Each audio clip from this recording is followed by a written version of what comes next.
Story. A lowly child beggar, a noble prince, a monster viewed as the enemy of the entire world. If you possess all three identities at the same time, which identity would you choose to help you earn a better ending? Thales did not have the answer. He only knew that he came to a different and magnificent world, and he had to face a future that was as difficult to handle as a nightmare. The glorious empire had already been destroyed for 1,000 years, the dying royal family suffered many problems, the legendary sacred battle had plenty of conspiracies, the divided world was in chaos. But Thales had nothing. The only thing he had left was an unswerving determination to preserve his own identity, bravery which would allow him to survive in a perilous situation, and a belief that he would never submit to principles he did not believe. A king does not gain respect by virtue of his bloodline. The bloodline's glory rests on the deeds of the king. Darkness will baptize light, fire will create true steel. The Forbidden Prince's story starts here. Chapter 51 Thales and Zion 1. When Thales was invited out of Mindy's hall by Gilbert and Gines, both had solemn expressions on their faces, he had no idea what was occurring. What happened? For the first time in over 20 days, Thales stepped out of Mindy's hall's cedar wood door. Looking at the familiar dark-colored carriage, his face was filled with bewilderment. Gilbert will explain it to you. Gines' unsmiling face made him nervous. She swung the whip in her hand and gracefully leapt onto the driver's seat. Her answer was short and simple. What you need to do now is to get on the carriage immediately. With his mind in a muddled state, Thales turned his head back. The middle-aged noble produced a boarding stool out of nowhere and softly put it on the ground.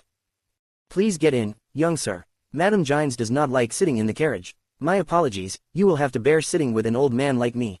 Gilbert's effort in attempting to be humorous was a complete failure. Even the two horses could tell that he was gloomy with worry and deliberately avoided them. What is happening? Filled with anxiety and fear, Thales stepped onto the boarding stool and then the carriage pedal. He turned his head back and glanced at Mindy's hall's guards, only to see that they showed no signs of leaving with him. As if they had sensed Thales' gaze, the swordsmen lowered their heads respectfully, with Cora in the lead. They won't come with us, one carriage will give us more of a low profile, Gilbert stated flatly. Thales looked at the two people's incredibly grave faces and quelled the desire to get to the bottom of it. He only asked one question, will we come back after we go to the palace? Gilbert's voice was slightly grim. It depends on His Majesty's will. Please pardon my rudeness, but we must hurry. Matters are that serious. Thales no longer said anything else. He sat in the carriage, and Gilbert, who entered right after him, closed the door lightly. The dark coach was still the same as around 20 days ago. The interior was still filled with those dark red couches, the glass adorned with crystal drops, the crest of the nine-pointed star decorating the walls of the carriage, and that faintly glimmering fluorescent paint. Gines' whip struck the horses lightly and rhythmically, but the speed of the carriage was much faster compared to the previous time Gilbert drove it. Of course, it was also a much bumpier ride. As the carriage jerked around, Gilbert looked at Mindy's hall, under the moonlight, and slowly disappearing from the window, then he looked at Thales solemnly. We are in a hurry, so I will choose what is important to tell you.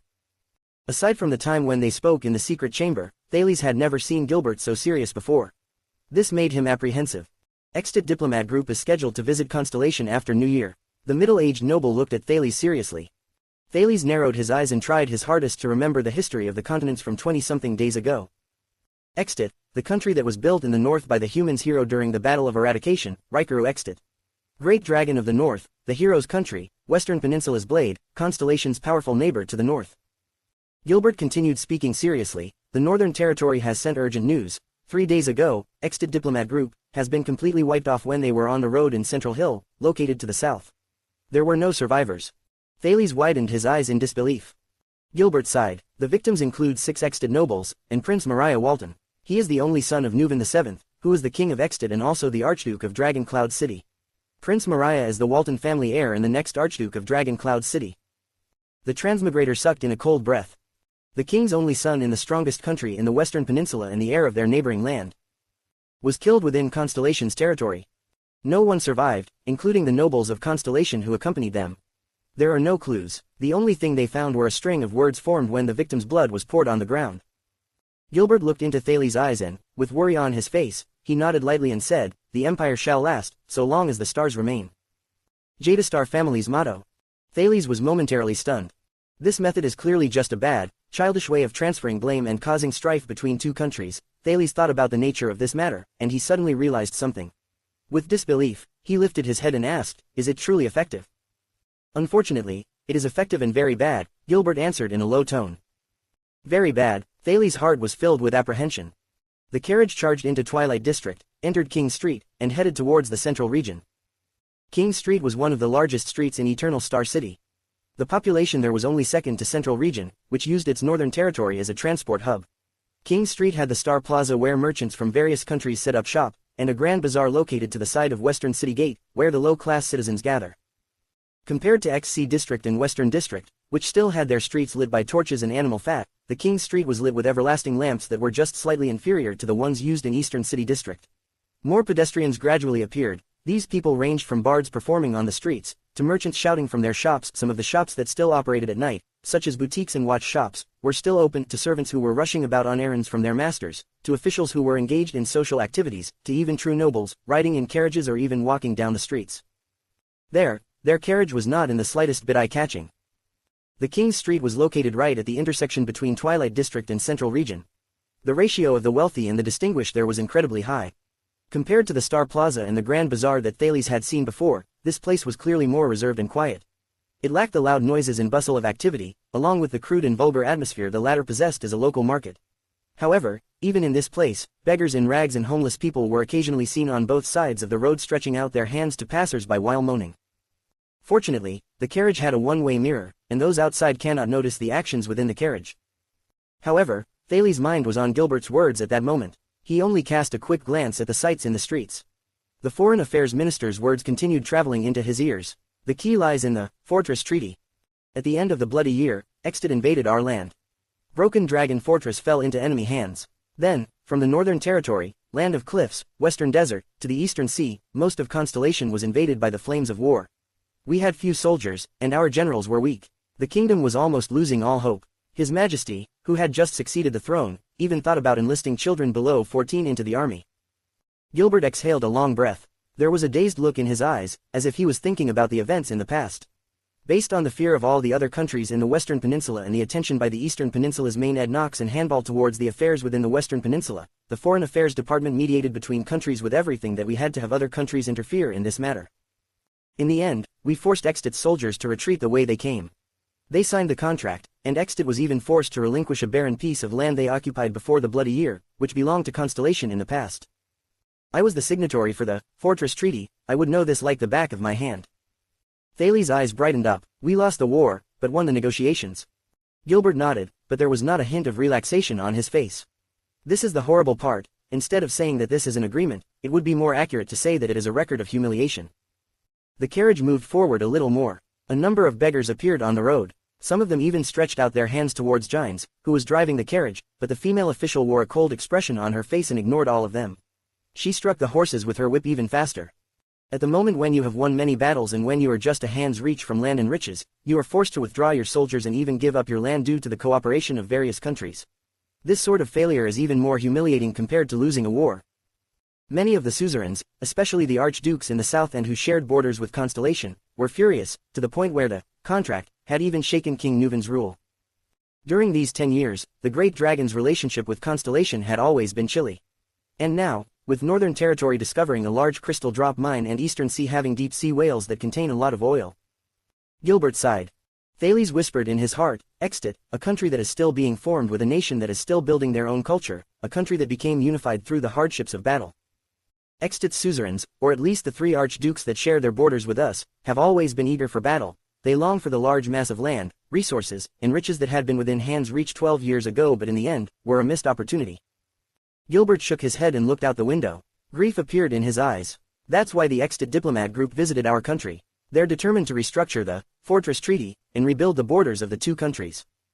Yet now, before the diplomat group reached Eternal Star City, they were killed midway. Can you imagine the situation that will occur in Exted when the news returns to them? The carriage ran over a bumpy road, and the entire coach jerked. Thales frowned. You think that Exted's suzerains plotted this disaster, just so that they can incite war and snatch our land and our resources? Gilbert lifted his head. At that moment, his gaze was incredibly terrifying, and the former Foreign Affairs Minister stated coldly, it's worse than that. Exted's king selection system is where the great suzerains will vote and choose a king. Over the past several decades, the Walton family has sat on the throne for 2 full generations, and Nuven VII is definitely not some beauty that everyone loves. Thales spoke with sudden realization, so this is some of Exted's suzerains' uniform desire to search for resources beyond their country and change their king. Gilbert took special care to guide the kingdom's only Jadestar family kin and said lightly, you're close, my young sir. You just need to take one step further in your thoughts. Just one step further. During this period of time where the matter of the diplomat group being assassinated will cause an impact, the pressure of this matter will fall entirely on King Kessel's shoulders. No matter what decision we make, what sort of answer we give, whether we should fight or form an armistice, what method we would use to approach this matter, whether we should be aggressive or gentle, whether we should preserve our glory and be humiliated, everything will be on His Majesty's shoulders. Right from the start, all the nobles in Constellation will fix their gazes on Renaissance Palace. Are you saying that? Thales asked in a puzzled tone. No matter how much intelligence he possessed, he was not well versed in the nobles' rules, he did not understand the significance of this matter. During that instant, Gilbert's eyes suddenly turned complicated and profound, causing Thales to be unable to decipher them. First of all, conducting this matter might be complicated, but it does not matter whether we fight or choose to form an armistice. His Majesty will not be able to escape from being criticized as a cold-hearted and ruthless king who disregards his people, oppresses the weak, and embarrasses Constellation. This will greatly impact His Majesty and Jadestar family's reputation and influence in the kingdom. Thales' pupils contracted. He can finally begin to understand the meaning behind why the situation was worse. Next, if he wants to handle this great matter, then His Majesty will need power that surpasses what is possessed in the territories directly under the royal family's name, be it in terms of military mobilization or national decisions. This means that His Majesty must obtain the full support of all the suzerains, especially from the 6 great clans and the 13 distinguished families. This will definitely come at a price. Thales' heart shuddered. A price, like the next candidate for the Supreme of Constellation. As such, there are pros and cons to battle. Not only will it bring about danger, it will also cause Constellation's influence of power to change. Once they go through the baptism of battle, the weak will be cast off, the old will lose their positions, the strong will live, and the living will become even stronger. Some of the suzerains will have death on their heads, and the other half will have new lives. Under Gilbert's brightly burning eyes, Thales sat in the carriage with a dumbfounded expression as he felt the jerks and lurches of the carriage. Lastly, there are no children within the royal family. It has been 12 years since Constellation is without an heir. Gilbert's voice suddenly rose. What danger lurking on the country's doorstep could possibly force His Majesty to select an heir ahead of time so that he could have a backup plan for the country due to possible war? In fact, what if a family with great reputation does an act that complies with public trust and gathers the support from small noble families? Who knows whether they would become the next Jadestar in the next royal family? Silence. Thales looked outside the window with glazed eyes. He understood what Gilbert meant. However, he had been shocked by the frightening truth that had required him exercise his mind vigorously for, he could not get over it even after a long time. Gilbert saw his expression and shook his head lightly. Let's hope that this brutal and bloody game that has lasted for thousands of years will not scare off this intelligent and talented young man. After some time, Thales hoarsely spoke. So, this isn't just Extit's one-sided desire to fight and change their king. It is also the desire of many people in Constellation, to get rid of the royal family. He added his conclusion with much difficulty. The diplomat group's assassination is something that happened because of the various political factors working together, like when both ambitious parties in the 2 countries coordinate together. Is that right? The last few words Thales uttered were a statement. Gilbert looked at his condition worriedly. In his hesitation, he blinked, but he still said, with the royal family's current situation, your existence and subsequent appearance to the public will make you a target, whether it is in national or international terms, both represented by the suzerains in the country or Extit, respectively. For the sake of your safety, I will suggest to His Majesty to postpone acknowledging your. Is it worth it? Thales did not bother with Gilbert's words. He spoke softly as he interrupted the middle-aged noble. Gilbert lifted an eyebrow. Thales asked powerlessly, just what sort of person would look forward so eagerly for war to come? This isn't some game of chess where we take each other's pieces and count our points by how many pieces we take. Thales closed his eyes slowly and clenched his fists. This is a war. There are living, breathing humans on both sides. They're standing right before each other, and they're taking each other's lives lawfully until one side completely dies. It's war. They've gone through the catastrophe that is the bloody year. Why are people still eager for war? Just for a crown, to enjoy the feeling of having influence and power in your hands in a broken and decaying kingdom, in an infertile land with starving people, and among extremely numbed people. And then they will rule for 20-something years in great difficulty, bleakness, trepidation, and paranoia, before they forcefully pass this misfortune to their descendants. Is it worth it? Gilbert wanted to answer, but he found himself at a loss for words for a time. Thales shook his head in low spirits as he did not obtain his answer. However, this might be what history was, the history of human actions. The coach fell into another round of silence. The carriage left the bustling King Street. More beggars appeared outside the carriage. Gines was forced to use the whip to scare them off. Gilbert looked at his student with a worried expression and said softly, "This is not war. This is politics. We are all gamblers with winning power as the goals in mind. Land and people are simply bargaining chips that we can use in the exchange. Winning and losing is simply the transfer of bargaining chips. This is the game between nobles and countries. Thales lifted his gaze and giggled helplessly. Yes, war is the continuation of politics, a game of thrones, a feast for the crows. But I don't like this. Thales thought to himself in a quiet murmur. The transmigrator shifted his peripheral vision to the view outside the carriage window. There, a beggar with a distressed look extended a hand, feeling the wheel axle. Seeing this group of beggars in the capital, Thales contemplated, this kingdom is already in tatters. Wait. As the carriage passed a brightly burning everlasting lamp, Thales' eyes gained focus, and he instantly saw that beggar's hand clearly. The pair of hands were rough and riddled with calluses. But the calluses were not evenly distributed in the areas that he was used to seeing in the laborers' or beggars' hands, which were at the areas where they usually used their palms to touch or carry heavy items. Instead, they were concentrated on the thumb and index finger, as well as near where the former and latter fingers connected. The cogwheels in Thales' brain began turning. He had seen the same unique calluses on someone else's hands before. Jala Charlton. Thales was stunned. He turned to another beggar, then the third, the fourth. Gilbert. The middle-aged noble looked over with a puzzled expression. He could only hear Thales' quiet voice say, something's wrong, these are not beggars. The transmigrator sucked in a deep breath. They are. Yodel's hoarse voice traveled faintly through the air and completed his sentence. Assassins. Chapter 52 Thales and Zion 2. White Eagle family's reaction is faster than we have imagined. The Iron Eagle reached Eternal Star City 2 hours ago. This will give His Majesty a lot of time for prior preparation even before the news spreads. Zion elegantly sat in a carriage that bore no crest and was driven by Knight Seychelles. He spoke those words with a cold countenance and looked outside the carriage window. Another carriage with an equally mysterious identity stopped alongside them. The windows of both carriages were open to make it easier for their owners to converse. So what, no matter how fast a fish swims, it will not be able to avoid the current. This is a fated current His Majesty must face. A shrill voice rang from the other carriage. But there is a problem to our information, Zion said coldly. There is an unexpected, important personage in the diplomat group. The consequences are direr than we have imagined. You want to give up? Zion paused for a moment and took a deep breath. No, not at all. The plan will continue. There is no way to turn back now, is there? The shrill voice said nonchalantly. Good, then. The general edict has already been issued. The nobles will be arriving one by one soon. During that time, Extit's official response would probably have arrived, to mobilize the army, claim territory and threaten war. Guess how His Majesty would react? To swallow the humiliation for a greater cause, or to send our kingdom into hell with no regards for anything. And to conduct something this major, all of you are really ruthless. Zion lowered his head, sighed and then shook his head lightly. Just like your family motto, power from violence. This is a necessary step. I must confirm your attitude and stance. You kept refusing to participate in New Star, and this has made us very perplexed. The other voice laughed loudly. It seems like you are very confident in yourself. I cannot blame you for that. Think about this, for the young, elegant and well-mannered Zion Covendier, the mayor of Jade City and the guardian duke of South Coast, to be made heir by His Majesty. Such a marvelous scene. Zion said in earnest sincerity, we are willing to promise with our family's honor that your people's rule in the Western Desert will not be shaken by anyone. All of you might even benefit from the decay of the Northern Territory. And it is not necessarily myself. Constellation might also adopt the king selection system, is that not so? He spoke slowly and softly as he leaned forward slightly, and as one of the 6, you are bound to be a candidate. A silence of more than 10 seconds descended between the two carriages. The shrill voice said slyly, very well, from this moment on, you have my assurance. If Constellation comes to that, without any accident, the Fakenhas family will definitely become a force to be reckoned with. Zion softly clenched his fists. He suppressed the impatience in his heart. This man, still unwilling to rashly place his bet.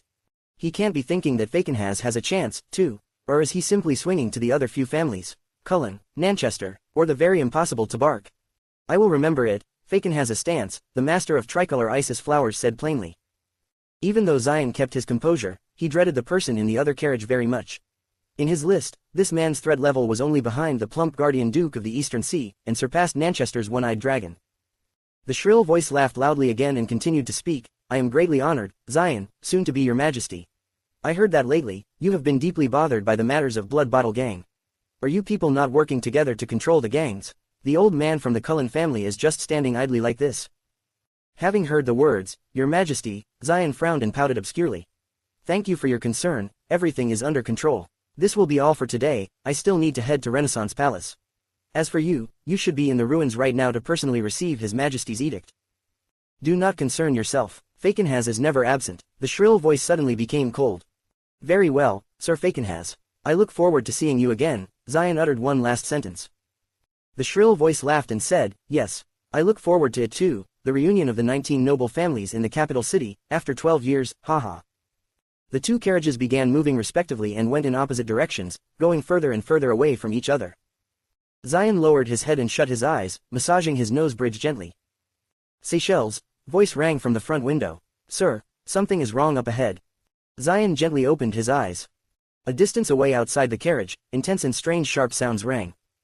Seychelles let go of the whip with one hand and held the sword at his waist. He spoke coldly, it seems like a carriage is being attacked by assassins. Ellipsis. Keep calm. Looking at the beggars on both sides of the street whether lying down or standing, Gilbert leaned forward with an indifferent countenance and opened a little window in front of the coach. After hesitating for a moment, he softly spoke in a steady tone, Madam Gines, there is an anomaly around us. From the little window, Thales could clearly see that Gines' figure trembling. She slowly spoke, assassins. Coming for the child. For some reason, Thales could detect some unstable emotions from Gines' words. He also noticed Gilbert looking worriedly at Gines' figure. Might not be, the middle-aged noble said softly. Might not be. Thales checked for JC's dagger at his waist. Having heard this, he could not help but become panic-stricken. But even Yodel confirmed that they are assassins. Why is Gilbert telling Gines that it might not be? Prepare to increase the speed and break away at any time. But before they really take action, Gines, you must keep calm. You must, remember, they might not be assassins, the middle-aged noble spoke very solemnly. He seemed to realize that what he said to Gines did not sound quite right, and immediately added another sentence. Yodel, you as well. Are they coming for me? Thales asked with a somber countenance. Gilbert sat down, surveyed the carriage with a sharp gaze and softly said, the situation is unclear for now. Theoretically, it is impossible for your existence and whereabouts to be divulged. But please prepare for the worst. Even though he could not be seen, Yodel's raspy voice echoed strangely beside his ears. At least 7 of them, skilled in hiding and well-trained, placed along the road leading to Renaissance Palace. I am prepared and will increase the speed anytime. Sit tight, Gines, voice rang, sending a chill down Thales' spine when he heard it. Gines, calm down. Even Gilbert seemed a little off. He said these words to Gines solemnly. At that moment, even the most inexperienced Thales could feel that something was not right with Gines. The carriage rounded a corner, traversing from mud road to brick road, they would be reaching the central region after 2 more turns. Then, an old beggar who was just groaning on the floor to their left suddenly changed his expression. He chased them on all 4s and came up beside one of the horses. He extended his hands towards Gines and begged. Crack, asterisk. There was a whipping sound and the entire carriage then sped up without warning, rocking vigorously. Gilbert's countenance changed greatly. He pounced towards the front part of the carriage and without caring about Thales' reaction, loudly shouted, Gines, no. Wait. However, it was too late. Gines shouted furiously from the driving seat. Come, shameless people. Along with the sharp turn of Gines' wrist, the whip hit the old beggar's body and rang furiously. Snap, asterisk. The force was great and a trickle of blood flew from the beggar's body. Along with his blood, the old beggar flew 5 meters away. A scimitar fell from his sleeve. When the stunned Thales was still trying to figure out what happened, a beggar behind the carriage suddenly leapt with a dagger in his hands. He cried furiously, it happened. Attack. From among the beggars and squatters, more than 10 figures pounced towards the carriage. Thales' countenance changed drastically. There are more than 7 assassins. Unfortunately, when he was able to count the number of assassins clearly, the enemy had already commenced the attack. The 2 horses were the first to be assaulted. While rolling past the carriage, 2 assassins cut through the horses' stomachs. Blood splattered out together with the sad cries of the black steeds. Amid Gines' furious yells and whipping, the carriage continued moving forward from the inertia, but then immediately ran onto the fallen horses. The entire coach began to roll towards its side. Gines leapt up forcefully and whipped an assassin beside her. The assassin fell back on the ground. Her countenance was frenzied. Clenching her teeth, she pulled out the long sword from her waist and turned back around, thrusting it into the left chest of an assassin behind her. Thump, asterisk. The coach finally fell onto its side on the road. The moment the carriage fell, Thales was hugged tightly by Gilbert and sheltered under his body. Along with the movement of the carriage, they fell beside the window. 3 assassins leapt onto the overturned coach. As Thales dizzily got onto his feet, Gilbert pressed him to the side. Crack, asterisk. It was not the assassins, but Gilbert, who began attacking. Calmly, he pulled out his staff, raised his arm and waved it, completely shattering the glass window above them. Shards of glass flew upwards. The 3 assassins subconsciously raised their arms to protect their eyes. Gilbert's staff extended outwards like a poisonous snake. A sharp blade popped out of the tip of the staff and executed precise strikes. Holding his neck, an assassin fell.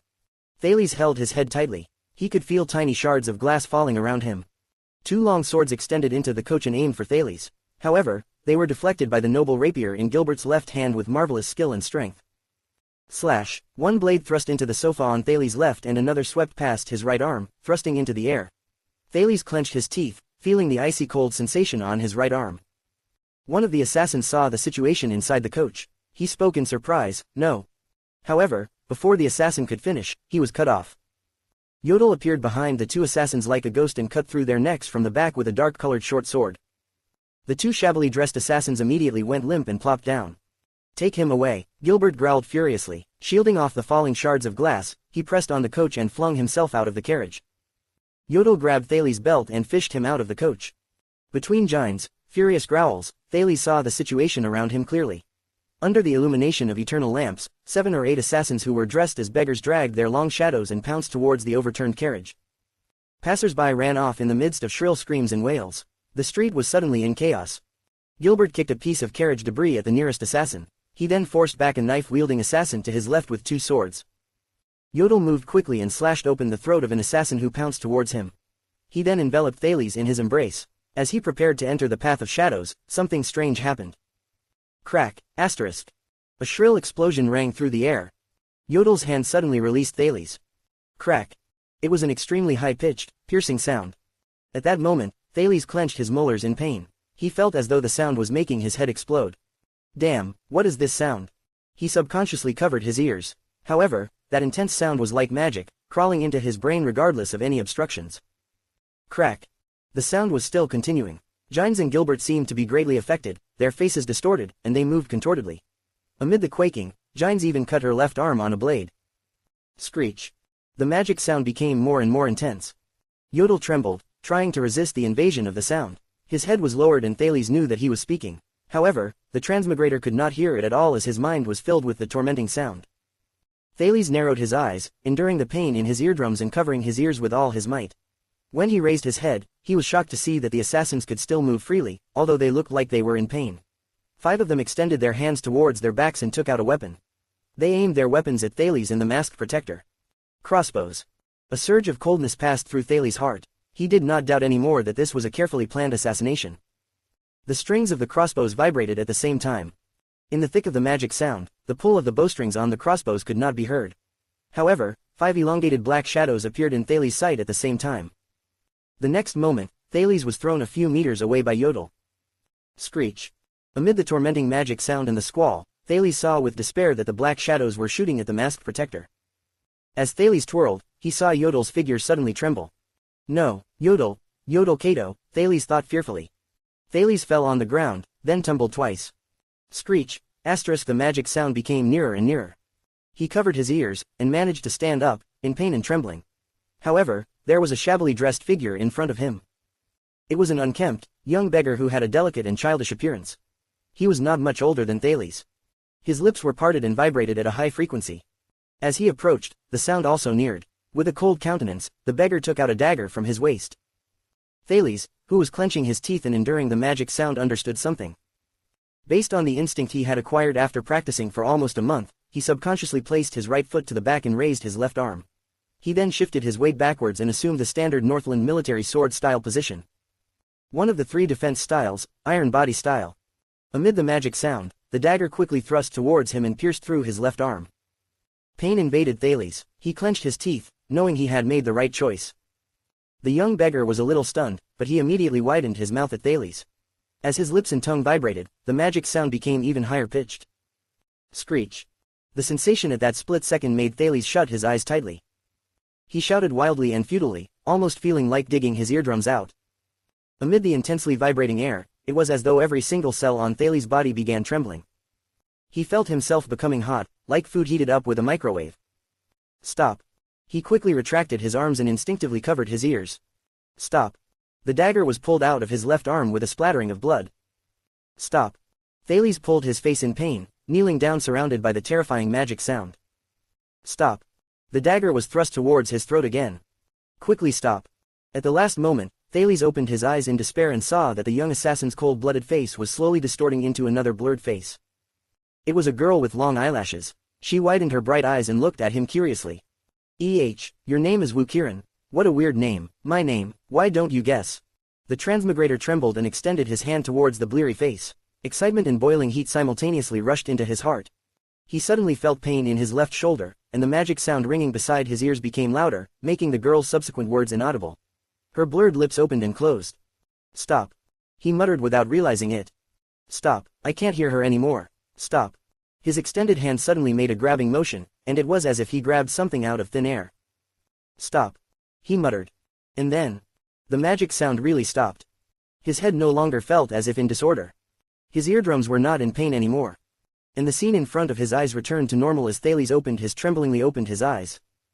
The dagger that thrust at his throat was now lodged in his left shoulder. While the owner of the dagger, the young assassin, held onto the handle and kneeled, devoid of energy. Facing him, the young assassin collapsed into Thales' embrace. The corner of his lips convulsed and his whole body trembled. Thales looked at him in bewilderment. The young assassin's face became paler and paler. He stared into Thales' eyes, his gaze filled with bewilderment and confusion. "Why?" Thales could read this message from his gaze. Gasping heavily and enduring the pain in his shoulder, Thales stared at him in surprise. The transmigrator also wanted to know why, only a moment ago, the murderous psionic assassin. Wait, this is... Thales held the young man as he panted and lowered his head. The transmigrator held up his warm right hand in the space between their arms and bodies. He looked at the warm and wet thing in his hand as he trembled. It was an irregularly shaped red ball. There were a lot of tubes sticking out of it. It seemed to be trembling too. Thales focused his gaze. He saw it clearly. His gray pupils immediately contracted. In Thales' past life, he did not do very well in his high school biology classes. After entering university and becoming a postgraduate student, his biology knowledge decayed even more rapidly. But that did not stop him from recognizing the object in his hand. It was a blazing hot, still beating, blood-red and wet, heart. The blood vessel between its two atriums, unable to absorb any blood, convulsed abruptly. Thales subconsciously looked towards his chest, then looked at the young assassin's chest. However, their chests were both whole and unharmed, without a single drop of blood. Ba bump, ba, bump. The heart beat softer and softer. Slower and slower.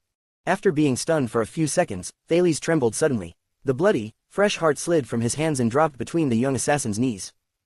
The young assassin's breathing became weaker and weaker. Pale-faced, it was as though he recognized his fate. "Lucy," he groaned lethargically beside Thales' ear. That was his final word, until he stopped moving. Thales could finally hear the sound of fighting beside him again. His entire body trembling, the transmigrator extended his hand that was drenched in warm blood. He endured the pain and, with great effort, pulled out the dagger from his left shoulder. He threw it aside without looking at it and escaped from the young assassin while rolling and crawling. The young assassin's corpse fell face down powerlessly. He pressed down, on that heart. His own heart. "What is this? Did I lose control again?" Thales shuddered and remembered Yodel, who was surrounded and attacked by bows and arrows. He instinctively turned his head around, but aside from the assassins, corpses beside the carriage, there was nothing else. Thales was still in pain. His ears twitched from the sound. Another assassin fell beside him. At the instant the magic sound disappeared, the assassins noticed the bizarre situation in the corner. As Gilbert and Gines continued their efforts to hold them back, someone finally freed himself and rushed over to provide assistance. The assassin that came over as support looked at the boy lying on the ground in shock, then looked at Thales before he flung his right hand without hesitation. A hidden blade under his wrist appeared. Thales reached out towards JC's dagger and thought about the possibilities between defending and fleeing. Perhaps, he cast a glance at the young assassin's corpse, I can use that power. Right at that moment, intense pain burst forth all over Thales' body. URK.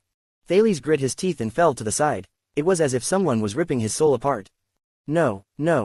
However, the assassin did not bother with his condition. He only thrust his hidden blade towards Thales coldly, but at that moment, Thales could not even be bothered worrying about the safety of his own life.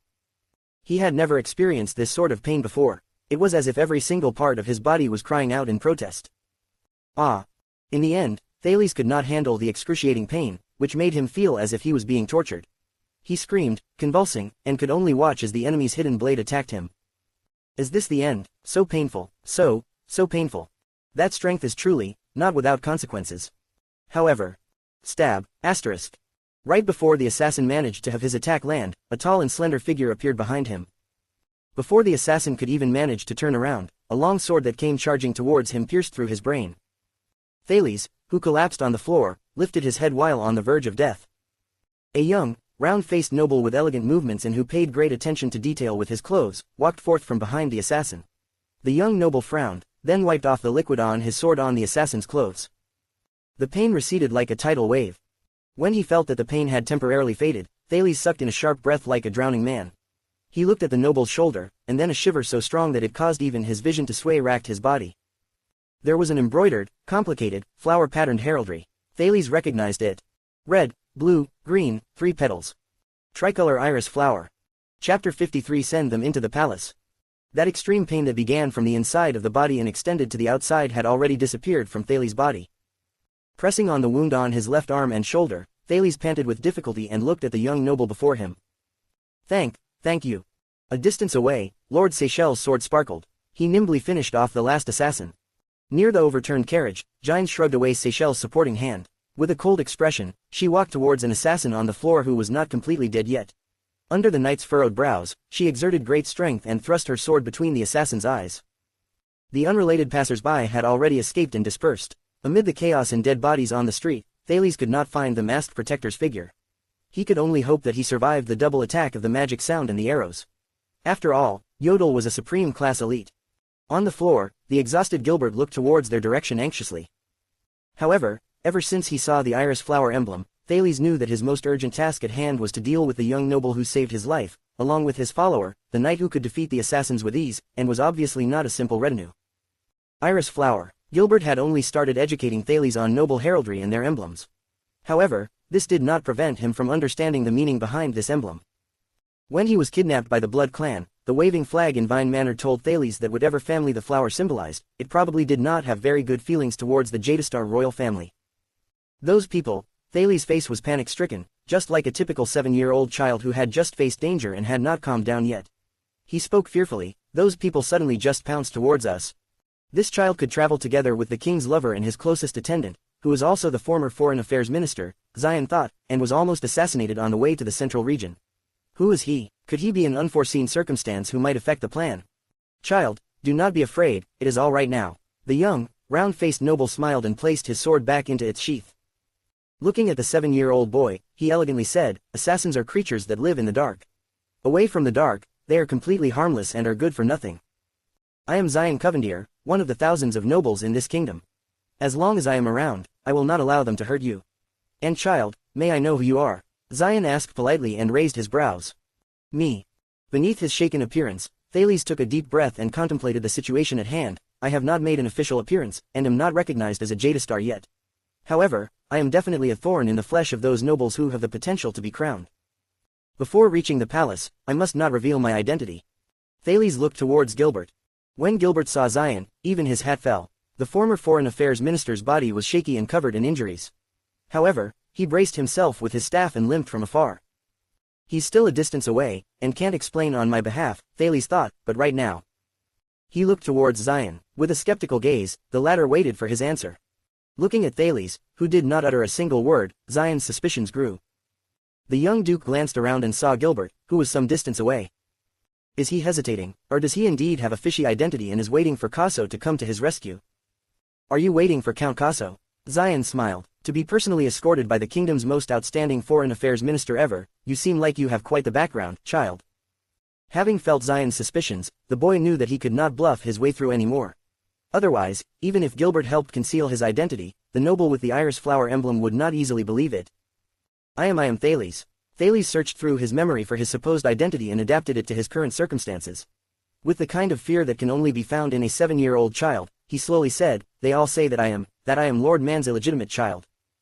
Man. Zion's gaze flickered. The kingdom's warrior in the Desert War, Lord Soren Man, who died in combat at the Western Frontline a year ago.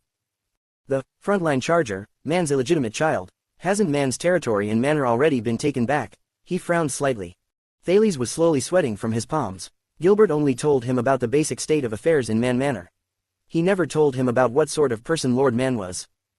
I don't know, they don't really tell me about my father, Thales said sadly as he lowered his head.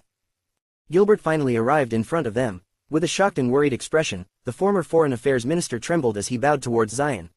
Thank you for your generous help. I did not expect to see you here, Duke Covendier. Zion immediately took a step forward and held on to Gilbert, whose body was full of injuries and was on the verge of collapsing. This time, his gaze was especially earnest. Count Casso, I would prefer to encounter you in another occasion and talk as we drink, rather than this despicable assassination where I lend you a helping hand, he said earnestly. Zion quietly recalled the identity of this man, Count Gilbert Casso, the cunning fox of Constellation. This was how other kingdoms, with Extit starting with it, addressed Count Casso after the Fortress Treaty was formed. At the time, he was still a viscount who recently inherited his father's title. This is adequate proof of the man's wisdom and tactics. 12 years ago, as Constellation's negotiator, he skillfully maneuvered the conference table between kingdoms and thwarted the Great Dragon of the North's intentions to push southwards. He was also the first noble who was promoted from viscount to count purely on the basis of diplomatic achievements. When news spread that the negotiation was successful, almost all of Constellation celebrated wildly. They joyously celebrated the end of the bloody year. If it weren't for political reasons, Gilbert, who was unbeatable in the political scene at the time, would have most certainly become King Kessel's next prime minister.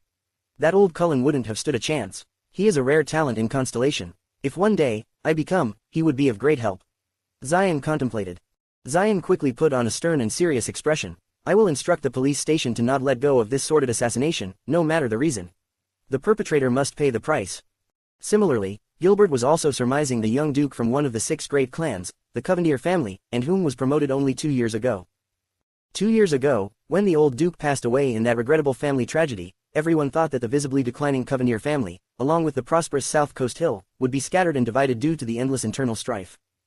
His Majesty had even written an edict after reaching an agreement with the other families, preparing to intervene in this internal family strife to obtain benefits. That was until this young duke, who at the time was rumored to be at odds with his family, returned from his travels in the faraway eastern peninsula. Facing pressure from 3 of his powerful cousins and to the surprise of all the nobles, Zion reunited tricolor iris flowers in the south coast, making them one of the most honorable families and one of the most affluent powers in Constellation once more. Gilbert chose his words carefully. Sir Covendier, I will always remember your kind deed. However, before that, I have to. At that moment, Thales, who was beside them, suddenly spoke up and interrupted their respective thoughts. Sir Casso, as the 2 men looked at him, the 7-year-old Thales sadly lowered his head and said in a reluctant tone, I don't feel like inheriting man manor anymore. The tired Gilbert's gaze flickered. Thales, he is reminding me, he thought. I am only an illegitimate child who has only seen my father's face a few times. I don't have many rights anyway. And, Thales tremblingly raised his head, his eyes were filled with frightened tears. What happened just now? I don't want to experience it again. I just want to be the Thales without a family name again. Gilbert sighed, with Zion staring at him, his eyes shone. Child, I understand what you are feeling. To be caught in the whirlwind of inheritance will never be a pleasant memory. We are truly grateful of your help, your grace, however, this is His Majesty's order. Your grace, we must rush to Renaissance Palace immediately. Standing aside, Gines finished bandaging up her wounds and walked towards them with an unpleasant expression, cutting off their conversation. She did not dare to actually look at Thales and Gilbert. Instead, with an overbearing expression, she insisted on leaving. However, as she was about to grab Thales, Seychelles stopped her arm midair. The latter looked at the young duke without any emotion on his face and waited for his decision. Zion narrowed his eyes and spoke with considerable grace, Forgive me for interrupting, so, this boy, Thales, is going to inherit the Man family assets. Gilbert looked at Thales with a complicated gaze. This is a task from His Majesty, and we were not supposed to disclose it. However, since the Master of Tricolor Iris Flowers is enquiring, Gilbert sighed and nodded. His Majesty ordered us to bring this child before him, so that his father's inheritance, including the Man Manor, can be transferred to him. You know Lord Man emerged as a power to be reckoned with during the Desert War, and had a deep friendship with His Majesty during his lifetime. After he died in combat, all his territories and assets were committed to the royal family's care, until someone discovered his illegitimate child. Gilbert continued to weave the lie without batting an eyelid. Obviously, there is a party that is not very satisfied with Lord Man's heir. Gilbert looked at the ground that was littered with the assassin corpses and put on a worried face. You know, the manor is extremely large, and after Lord Man rose to power, a lot of relatives appeared out of thin air. Zion stared at Thales, his gaze was frozen on the boy for 2 seconds. The orphaned illegitimate son of the hero, to enter Renaissance Palace, to receive a title from His Majesty, and inherit his father's wealth. At this time, he glanced at Gines, and, with the company of the head of female officials, who is also His Majesty's lover. A distance away, bustling noises and synchronized, advancing footsteps could be heard. The city defense team and police force had finally arrived. Gines' composure was obviously anxious while Gilbert maintained his visage. However, Thales knew that Gilbert definitely did not want him exposed under the public eye. Even if it was with the identity of Lord Man's illegitimate son. As the other 3 were anxiously waiting, Zion suddenly flashed a smile. I see, no wonder His Majesty placed so much emphasis on this. Lord Man was not only His Majesty's battle companion, but also Constellation's hero. His kin most definitely should not be left to deal with ugly conspiracies. Thales breathed a sigh of relief. Zion then said worriedly, however, both of you are quite heavily injured. Fortunately, the city defense team and police force are here. The two of you can obtain treatment and assistance from them, and must also explain what happened in the assassination clearly from start to finish. Zion spoke plainly, as for this child, since it is His Majesty's order, you can entrust him to me. I am heading towards Renaissance Palace. Gilbert and Gines, expressions changed. Your Grace, that is too much trouble for you. Gilbert's looked stern as he spoke decisively, and this is my duty. This child's safety should be the top priority. He has already survived an assassination, Zion said, his tone filled with emotion. He kneeled on one knee and tore out a piece of cloth from his sleeve, bandaging Thales' wounds. And the hero's orphan deserves this from me. Thales' expression became stiff. Zion thought coldly, this excuse is too clumsy. To dispatch his most trusted attendant and his lover to fetch the orphan of a low-level noble at such a pivotal moment. Even though that noble is the king's battle companion whom had experienced life and death scenarios together. There must be something suspicious about that boy. Zion nodded at them while as he smiled, putting on an expression that told them not to worry. With tricolor iris flower's name and Seychelles' ability, he will definitely be safe. Sensing Zion's gaze, Thales felt a surge of coldness run up his upper back. Zion Covendier, Gines furiously took a step forward, but was halted by Seychelles and his sword. Step back, madam, the Supreme Class Knight did not budge at all, his gaze was cold. This is the Duke's will, and also my mission. Gilbert's brows were furrowed very tightly. Facing the Duke and the Supreme Class Knight, he anxiously thought of ways to handle the situation. Sir Covendier, this is not appropriate. Gilbert had never spoken with such a stern tone before. This is His Majesty's. My respect towards His Majesty cannot be doubted by anyone, Zion said loudly, staring intently at Thales. However, it is obvious that my carriage and guard are more suitable for His Majesty's duty compared to all of you, who are covered in injuries. Zion turned his head, and his words were foreboding. Or is it because all of you are hiding something else from me? Gilbert was momentarily at a loss for words while Gines threw a cold glare and held the handle of the sword at her waist tightly. She was already prepared to snatch Thales back. Thales also became anxious. Follow this person, how is that possible? But due to Yodel's disappearance, using brute force would only be counterproductive. What do I do? Thales frantically contemplated all the possible solutions, including the power within himself. What do I do? Having seen the three people's reactions, Zion was even surer of his own assumptions. He smiled, a little mockingly, child, you don't have to be anxious.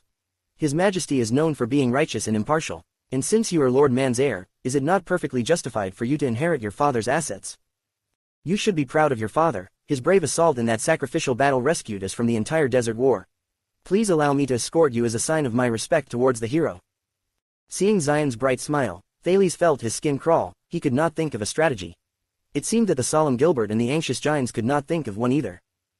The corner of Zion's lips curled up. He stood up and extended his right hand as a sign of invitation. Please go ahead, young Sir Thales. Thales took a deep breath and glanced at the middle-aged noble and the female official. It seems that there's no other way. At this moment, the people who made those synchronized footsteps finally entered their field of vision. There were at least a dozen skilled warriors, who were completely silent and moved with precision.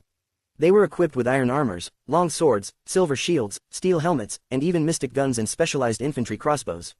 Grand and magnificent, they walked into the scene in synchrony and surrounded everyone there. Everyone's expressions changed at the same time. Seychelles was the first one to clearly see the equipment and emblem on those warriors. With an unpleasant expression, he went near the Duke and said in a low voice, they are not from the police force and the city defense team. They are the royal guards. Zion's countenance immediately turned extremely unpleasant. Gilbert and Gines both clearly saw the person who led the murderous, skilled warriors. Both of their faces relaxed. That person was a short figure wearing a cloak, the head and face tightly wrapped up. In the name of constellations.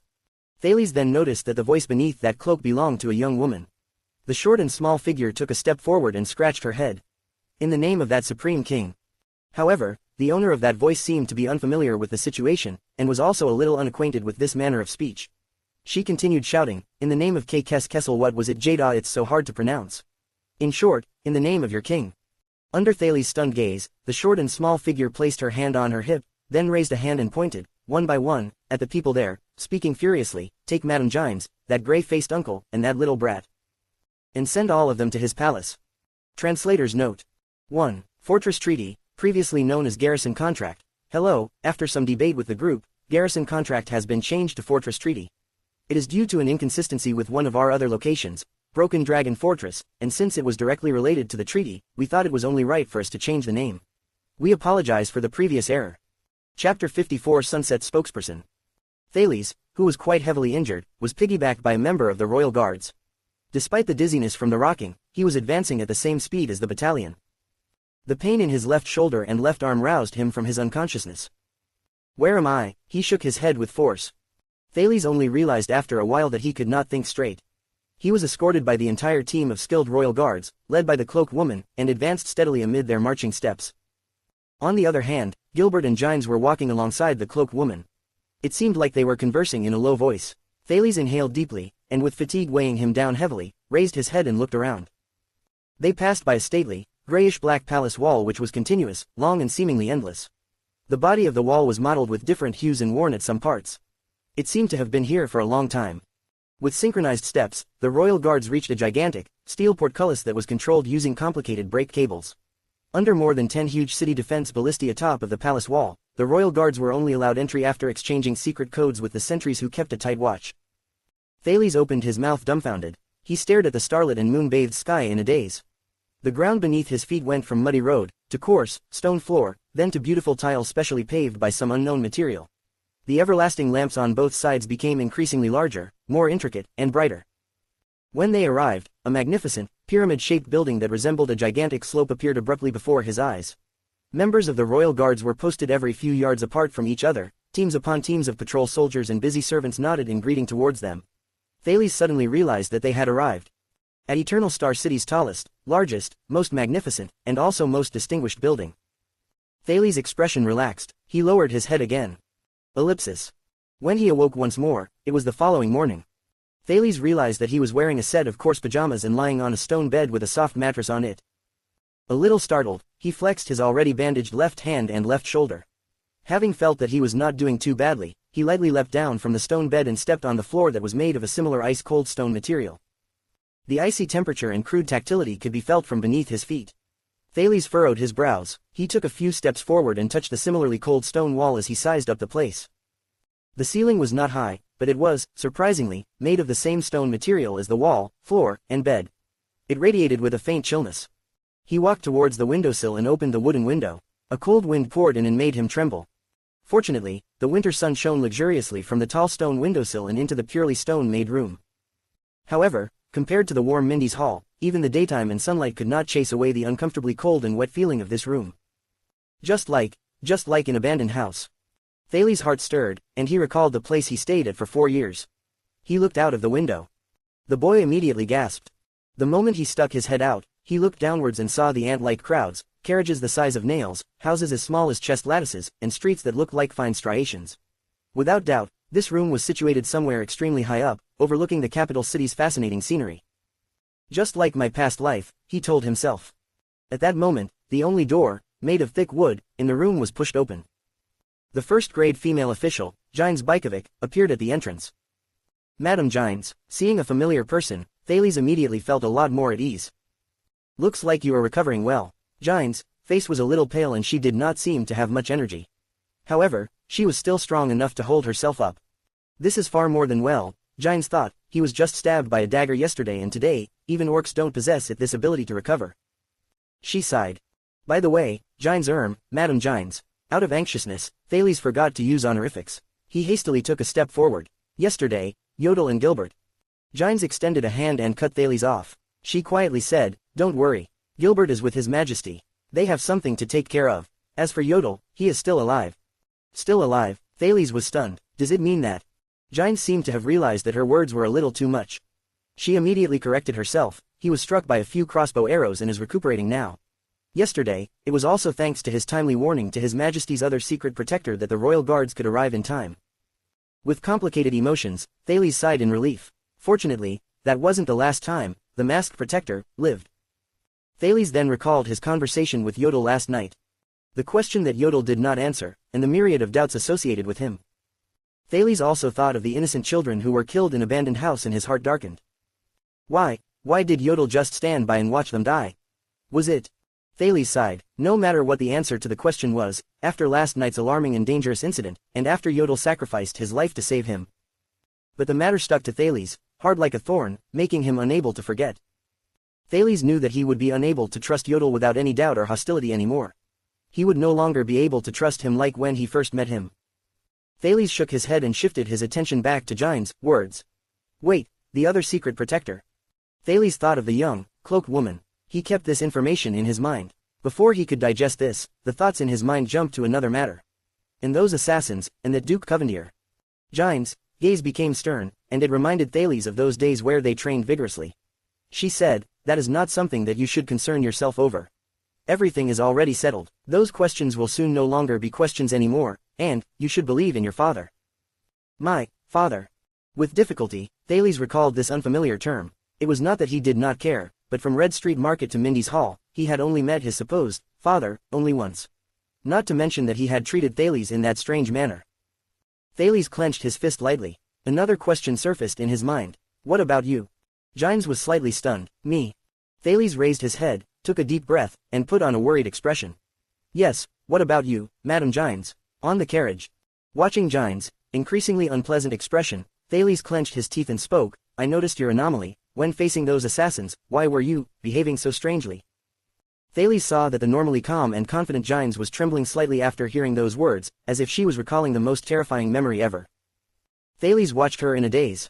The female official's face twisted, and she looked as if she was struggling against her shivers while her face turned pale. Thales furrowed his brows. A few seconds later, Gine's heaved a sigh and loosened all the tension on her face, looking like the usual cold female official once more. It was as though everything just now was an illusion. Gine's stared at the bewildered Thales with a flat stare. This little brat is so sensitive. The female official snorted softly and spoke once again in a formal tone. However, her face became tired and bitter. I asked the servants to prepare hot water and breakfast. Tidy yourself up, we still have something important to do. As though nothing had happened, she is deliberating avoiding it. Thales furrowed his brows. However, Gine's glared sternly at him, as if giving him a warning. Thales could only shrug. All right, then, wait. Servants. Thales was stunned for a moment. He immediately turned his head and looked around the room that resembled a coffin more than a bedroom. So, we're at. Gine's nodded tiredly. Yes, you are at Eternal Star City's biggest and most important building, the Palace of Constellations past Supreme Kings. Gine's said the following name in a deadpan manner, Renaissance Palace. Thales opened his mouth wide and thought of the gigantic pyramid-shaped building he saw yesterday. No wonder the room is so high up. He then furrowed his brows and looked around. The mottled wall, dull color scheme, dim lighting, low heat, hard slab stone, rough floors, and narrow room. Compared to Mindy's Hall, this place looked like the slums. Gine's saw Thales' gaze.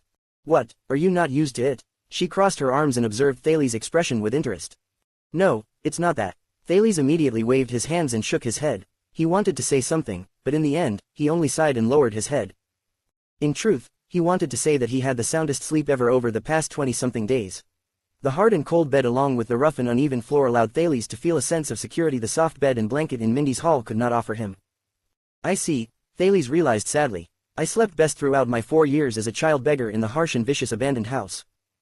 However, by speaking the truth, Gine's obviously assumed that he was being stubborn. She smiled gloomily. I know what you are thinking. You are right.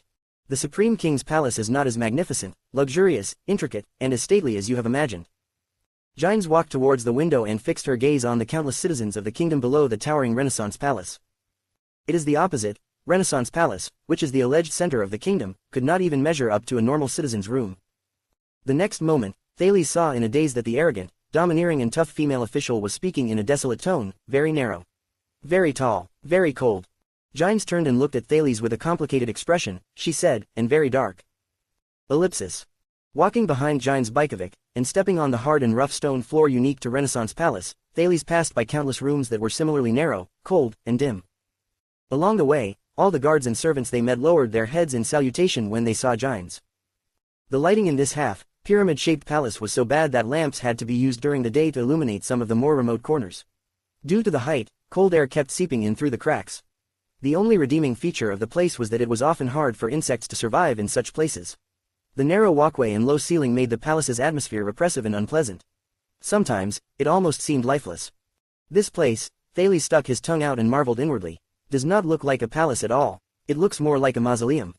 Weren't the Egyptian pyramids from my past life a royal mausoleum that had countless years of ancient history buried beneath it? We have arrived. Gine's suddenly stopped, speaking coldly and slowly. Arrived? Where? Thales, whose mind had wandered just now, suddenly noticed that they had reached an empty and dim stone corridor. There was a double-hung door in front of them. Gines did not answer him. She only nodded at Thales with a profound expression. Go inside, child, be more polite. What sort of? Before the stunned Thales could finish speaking, Gines pressed on the stone door and abruptly pushed it open. Boom, asterisk. Thales watched the scene behind the stone door in shock. It was a dark room, and only a few corners were illuminated by everlasting lamps. The everlasting lamp in the center was held in the hands of a woman who had her back to him. While Thales was still in shock, he was pushed into the room by Gines. Boom, asterisk. The stone door was closed shut. When Thales was finally able to stand steadily, he realized that he was locked by Gines inside this stone chamber. So it's you, brat. Right then, a wholesome, pleasant, gentle and charming voice rang from the center of the room. Thales turned his head in bewilderment and looked towards the woman, who had her back to him. Holding an everlasting lamp, the woman slowly turned. Thales' eyes brightened. It was an oval-faced beauty, with bright eyes and white teeth, appearing 30-something years old. Compared to the charming and mature Gines, she lacked a valiant and disciplined bearing. However, she was lovelier and more captivating. She had a dark-colored veil on her head and wore a robe adorned with half a red sun. Wait, half a red sun? Thales was stunned. You are Sunset Temple's priestess. Sunset Temple, ha ha ha, the beauty chuckled lightly. However, not only did Thales not feel a single ounce of tenderness in the laughter, he even sensed a hint of coldness. Let me look at you carefully, brat. The beauty approached him leisurely, but Thales frowned, as he could not feel a single hint of warmth nor kindness from her. He could feel some sort of unsettling vibe from this woman. The lovely 30-year-old woman lowered her body before him and narrowed her eyes while observing Thales. As expected, you have a pair of gray irises, too, just like your mother. Mother, Thales was stunned for a moment. Did you know? Sorry, madam, may I know if you knew my mother? He asked, bewildered. At the same time, he remembered Gines' instruction to be polite, and immediately used honorifics. The lovely beauty curled her lips, and her gaze was aloof. Of course, your mother, she is a formidable character who is not to be trifled with, didn't Kessel tell you? Thales' breath unconsciously became uneven and said a little awkwardly, no, madam. Apart from her name, my father never told me anything else. I see, all right, you may leave now. The lovely beauty chuckled coldly and shook the everlasting lamp in her hand. Their shadows flickered chaotically in the stone chamber. Tell Kessel that I'm ready. Is it over just like that? Gines, or that father of mine, made me come and see her. What does this mean? But he had to know. Because, Thales sucked in a deep breath. He was almost 100% sure that all the strange things about him were related to that mother of his with her questionable background. Thales inhaled deeply and bowed respectfully according to the etiquette taught by Gines. Madam, if you tell me more about my mother, I would be deeply grateful. The lovely beauty covered her mouth and chuckled lightly. However, her countenance immediately turned frigid, and she spoke with an icy tone, even your father didn't tell you. Why should I? Thales was immediately at a loss for words, but it was impossible for him to give up so easily. But this is my mother. I have the right to know, and I will repay you. The beauty only chuckled indifferently and turned around. But you're not my son, and I'm not obligated to tell you. And, I don't need you to repay me. Thales choked once again. From all the people he met, apart from his own father, he had never met such a person before. This she is even more stubborn than the king. However, a string of thoughts suddenly formed in his mind. More stubborn than the king. Thales' brain operated continuously. He had thought of something. He exhaled deeply and looked at that lovely beauty. I see, I know who you are now. The lovely beauty turned her head in astonishment. I heard my father and Gilbert talk about you before. Thales frowned deeply and recalled in his mind the memory of when he was first rescued by Yodel and brought to Mindy's hall. He said slowly, I remember now. You are. Thales inhaled deeply and raised his left hand, seeing the faint scar on it. His expression was one of hesitation for a while, but he immediately spoke with resolution. You are, the bloodline lamp, the lamp used to search for my father's kin. You are the one who cast the divine art. You are Sunset Temple's head ritual master, Lissa. The lovely beauty Lissa's face immediately turned ugly and she said slowly, you are indeed your mother's son. You even inherited the entirety of her guile and good memory. You are right, I am Lissa Arund, the head ritual master of Sunset Temple, the Sunset Goddess one and only spokesperson in the world, and also the one who would be validating your status as someone who possesses royal blood. Chapter 55 She was a nightmare. It seems that my mother had once made you very troubled. Thales' expression was determined. He had resolved upon finding out the identity of his mysterious mother. Lissa chuckled lightly and scornfully. Then the lovely ritual master walked towards him with a terrifying gaze. Troubled, it's far more than that. She was a nightmare. Nightmare. Thales thought of Kessel V's coldness and disregard towards him and could not help but be stunned. You should leave, Kingdom's blood. Lissa coldly glared at Thales from above. I have met you, and your duty is done. Thales regained his attention and, clenching his teeth, took a step forward. Theron Garana. Upon hearing this name, Lissa paused suddenly. The emotions in her gaze changed. Thales took a deep breath and continued speaking. This is my mother's name. I don't know what this name signifies to you, but no matter what kind of person she is, I need to know. Lissa lowered her head slightly and narrowed her eyes. Suddenly, Thales realized in astonishment that all the everlasting lamps there were shining brighter and brighter, brightly illuminating the dim stone chamber. The flames inside the lamps, which had been quiet and gentle, started making crackling sounds. Is this the divine arts? He clenched his left fist tightly. Lissa stared at Thales' gray eyes. Her frown became increasingly deeper. In the end, she waved her arm in disdain. You are indeed a continuation of that nightmare. Let me give you a piece of advice. Stop asking anything about your damned mother. I won't tell you anything. Thales stared at Lissa with a dumbfounded gaze. But he still forced down his displeasure and said in an agitated tone, but you already told me. You told a son that his mother is a nightmare. Thales lifted his head and glared at Lissa's cold, black eyes, refusing to back down. I'm curious, just whose nightmare is she? My father's. Thales gritted his teeth and asked, or is she your nightmare? A piercing light suddenly exploded from Lissa's eyes. That was not a description, there was literally a golden light bursting out from her eyes. Thales was unable to open his eyes. He was so shocked that he took a step backwards and lifted his left hand to cover his eyes. His right hand touched JC's dagger. He felt horrible under that golden light. So this is the power that came from that so-called sunset goddess. Be careful of your words, mortal. As her eyes glowed with a powerful light, and her eyes and gaze became unclear. Lissa said flatly with a dignified expression, in this mortal world, no one knows more than I do about how despicable and hateful your mother is. Thales stared at her blankly. She is a cold, cruel, treacherous, deceitful whore who was insane and obsessed over influence and power. Every single one of her actions had an ugly motive that cannot be disclosed to others. Remember my words, forget her completely, or else there will come a day when you will regret this. Ellipsis. Thales walked down a few steps absent-mindedly, trailing behind Gines on a path in Renaissance Palace on whichever floor, he did not know. He could not let go of what Lissa had said just now, even after a while. Cold, cruel, treacherous, deceitful, insane and obsessed over influence and power. Just who was his mother? Thales found that the mysteries surrounding his background were becoming greater, especially when it concerned all the abnormalities of his person. The boy gritted his teeth. Gines watched Thales and shook her head lightly. Do not take it to heart. Gines pursed her lips, completely unbothered. It is normal that Lissa does not like you, that woman has always been stubborn, and she cannot let things go. Thales lifted his head in curiosity, only to hear the female official flatly say, before she became the ritual master, she was engaged to your father. Thales was shocked when he heard it. Engaged? Yes, because of various reasons, they did not manage to get married. Gines scoffed disdainfully. Lissa, that woman, she can't survive without a man. Enraged, she ran to Sunset Temple and from then on, decided to serve the goddess her whole life. So she doesn't like me, either, the king's lover. The boy, who just heard a huge piece of gossip, opened his mouth in shock. But why does that matter? At that moment, Gines recovered her experienced and capable appearance. The first-grade female official curled the corner of her lips up slightly. Why should you let others' opinions dictate your fate, even if it is the gods' opinion? At this moment, Gines stopped in front of another, bigger stone chamber, and gently pushed the door open. We are here. Similarly, you have to go in alone. Looking at the stone chamber, Gines' experienced and confident expression from before disappeared. She heaved a sigh in desolation. Only you and your family can enter this place, the female official said faintly. Us. Thales was bewildered. He finally noticed that there was something off about Gines who stood before the door. But again, Gines pushed him into the stone chamber without any explanation. Ellipsis. Eternal Star City, Western City Gate. Wait, are those in front the Carabaean family's carriage fleet? May I know if Count Carabaean himself is there? Uncle, is that you? A troop of knights who held a single-winged crow flag rushed over from the city gate and caught up with a carriage that was escorted by more than 10 knights. There was an emblem of 2 towers and a sword carved on the carriage door. The knights with the single-winged crow flags were led by a male noble who seemed to be over 30 years old. He sped up his horse and went in front of the carriage.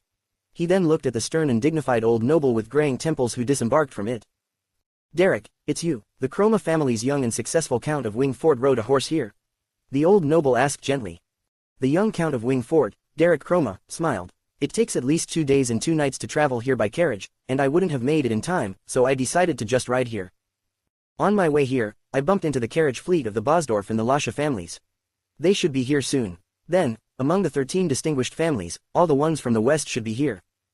What about you, uncle? I have not seen you for such a long time. How have my cousin brother Cohen, Aunt, Casa and Gina been? After returning from the battlefield, Cohen could not sit still. I arranged for him to be a police officer in the capital city, Haya. Recalling the complaint made by his old friend, Count Carabayan heaved a deep sigh. As for your aunt, she is still the same, always worrying about Cohen's marriage. This has made the two little demons at home very happy. They are always urging their mother to organize balls, in the name of finding their brother a wife, the old noble said plainly. What? The young Chroma was stunned for a moment. He then smiled. She has always been like that. When I first reached adulthood, she brought almost half the girls in Walla Hill over. Chroma then took a step forward and said in a low voice, then, is that matter true, that King Nuvan's only son died in Constellation? The Count of Walla Hill, Turami Carabayan looked at his nephew and sighed softly. It seems to be true.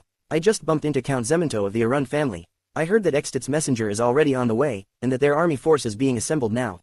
Right now, the most anxious ones should be the Duke of Northern Territory himself and the families under him. Chroma sighed. He leaned his body forward and said with a solemn expression, will there be war? Count Carabayan glanced at his nephew and spoke slowly, if no miracle happens, you should ask this instead, how bad would the war be? Start stocking up food supplies, and prepare for the enlistment of soldiers within the territory. As he spoke, he got down from the carriage and opened his arms to embrace Western City's director of the police station, Lord Lorbek Dara, who was welcoming him. It's been a long time, old friend. Haha, you have gotten so much plumper. This is the Count of Wing Fort, and also my nephew, Derek Chroma. He is one of the 19 vassals who are qualified to receive His Majesty's General Edict. You are the one-winged savior from within the 13 distinguished families, the legendary Chroma. You must be the horse slayer, Lord Lorbek Dara, who rose to fame during the fortress battle, 12 years ago. Ha, that damned battle. After Carabayan introduced Lorbek and Chroma to each other, a melodious chime suddenly rang from a distance away.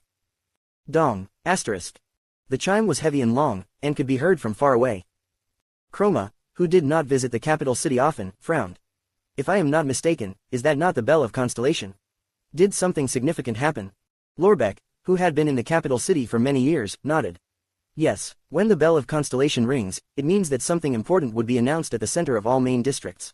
Usually, it would be the wedding of someone from the royal family or some important personage, however, lately there has been no. At that moment. Dong, asterisk. The long chime rang again. Lorbek's expression changed, and he said solemnly, the bell rang for a second time. This signifies that within a few hours, His Majesty would be convening a national conference at Renaissance Palace's Hall of Stars. A national conference, the conference that is known to be directed towards all citizens, whether they are nobles or the populace. Chroma's face had paled, but the news of the assassination of the Extit diplomat group is still a secret, and only circulated among the nobles. Even the higher parliamentary meeting of Constellation would only be held tonight, is it not?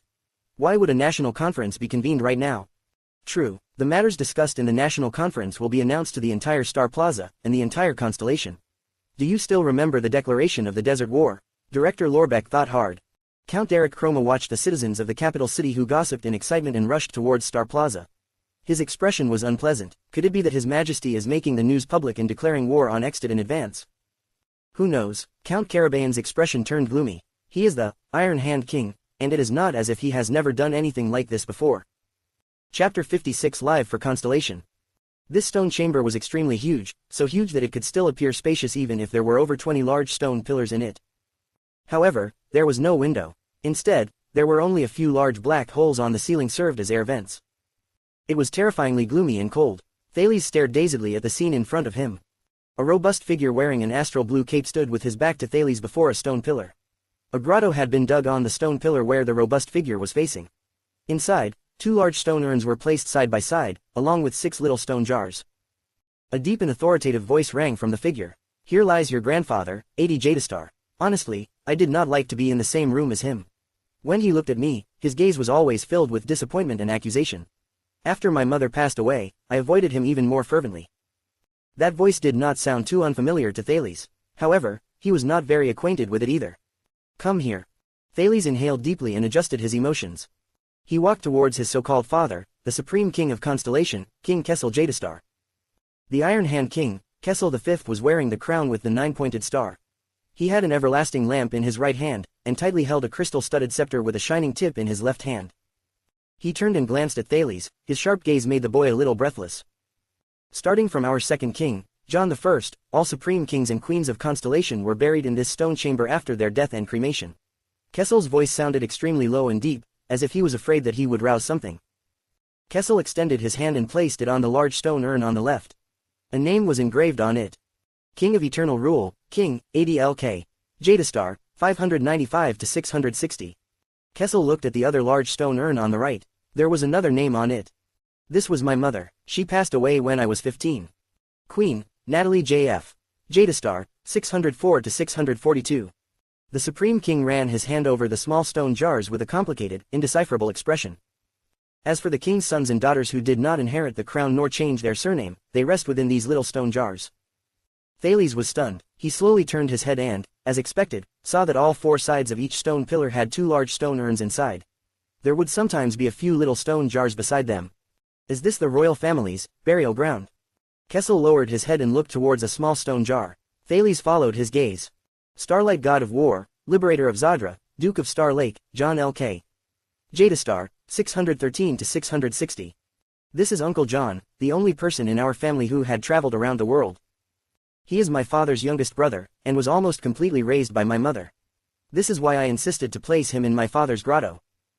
Kessel ran his hand over the stone jar and flashed a smile, much to Thales' surprise. He was experienced and knowledgeable and had great fighting skills. He was also funny, and no one's jokes could surpass his. When I was young, every time he came back, my twin brothers and I loved to follow him around and listen to his stories about his romance with Main Ed Knox's princess, until my mother coldly exposed him. At that time, I had thought that he was the greatest person in the world.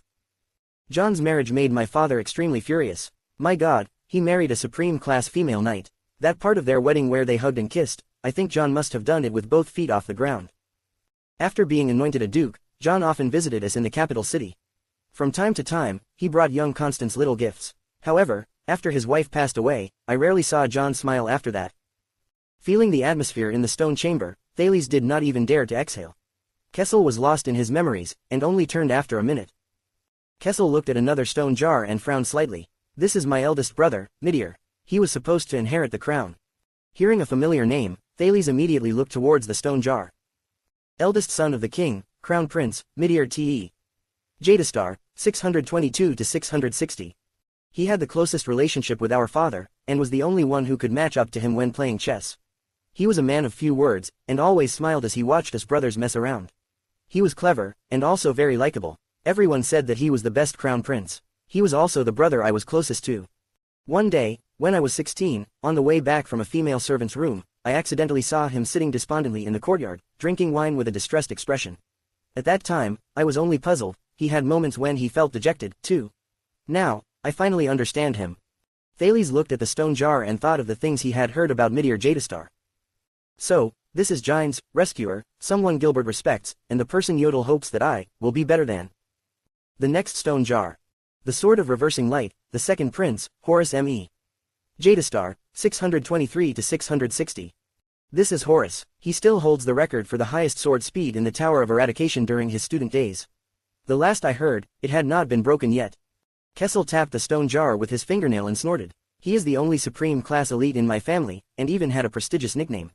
My father always exclaimed about how the Jadastar royal family finally had a third person in the supreme class, after the Oath Keeper, Midir IV and the enemy of the wolves, Prince Kira. His relationship with my eldest brother, Midir, was very bad. When playing chess with Midir, he liked to use his power of eradication to catapult off the latter's chess pieces in secret. Even with that, he was never able to defeat the smiling Midir. He always told us that, if he was not born a year later than Midir, he should have been the crown prince.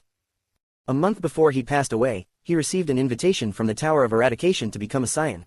If he passed, he could have become one of the 8 supreme class scions of the Tower of Eradication. These are Bancroft and Herman, my twin brothers. Kessel glanced towards 2 stone jars, which were placed side by side, with a complicated gaze.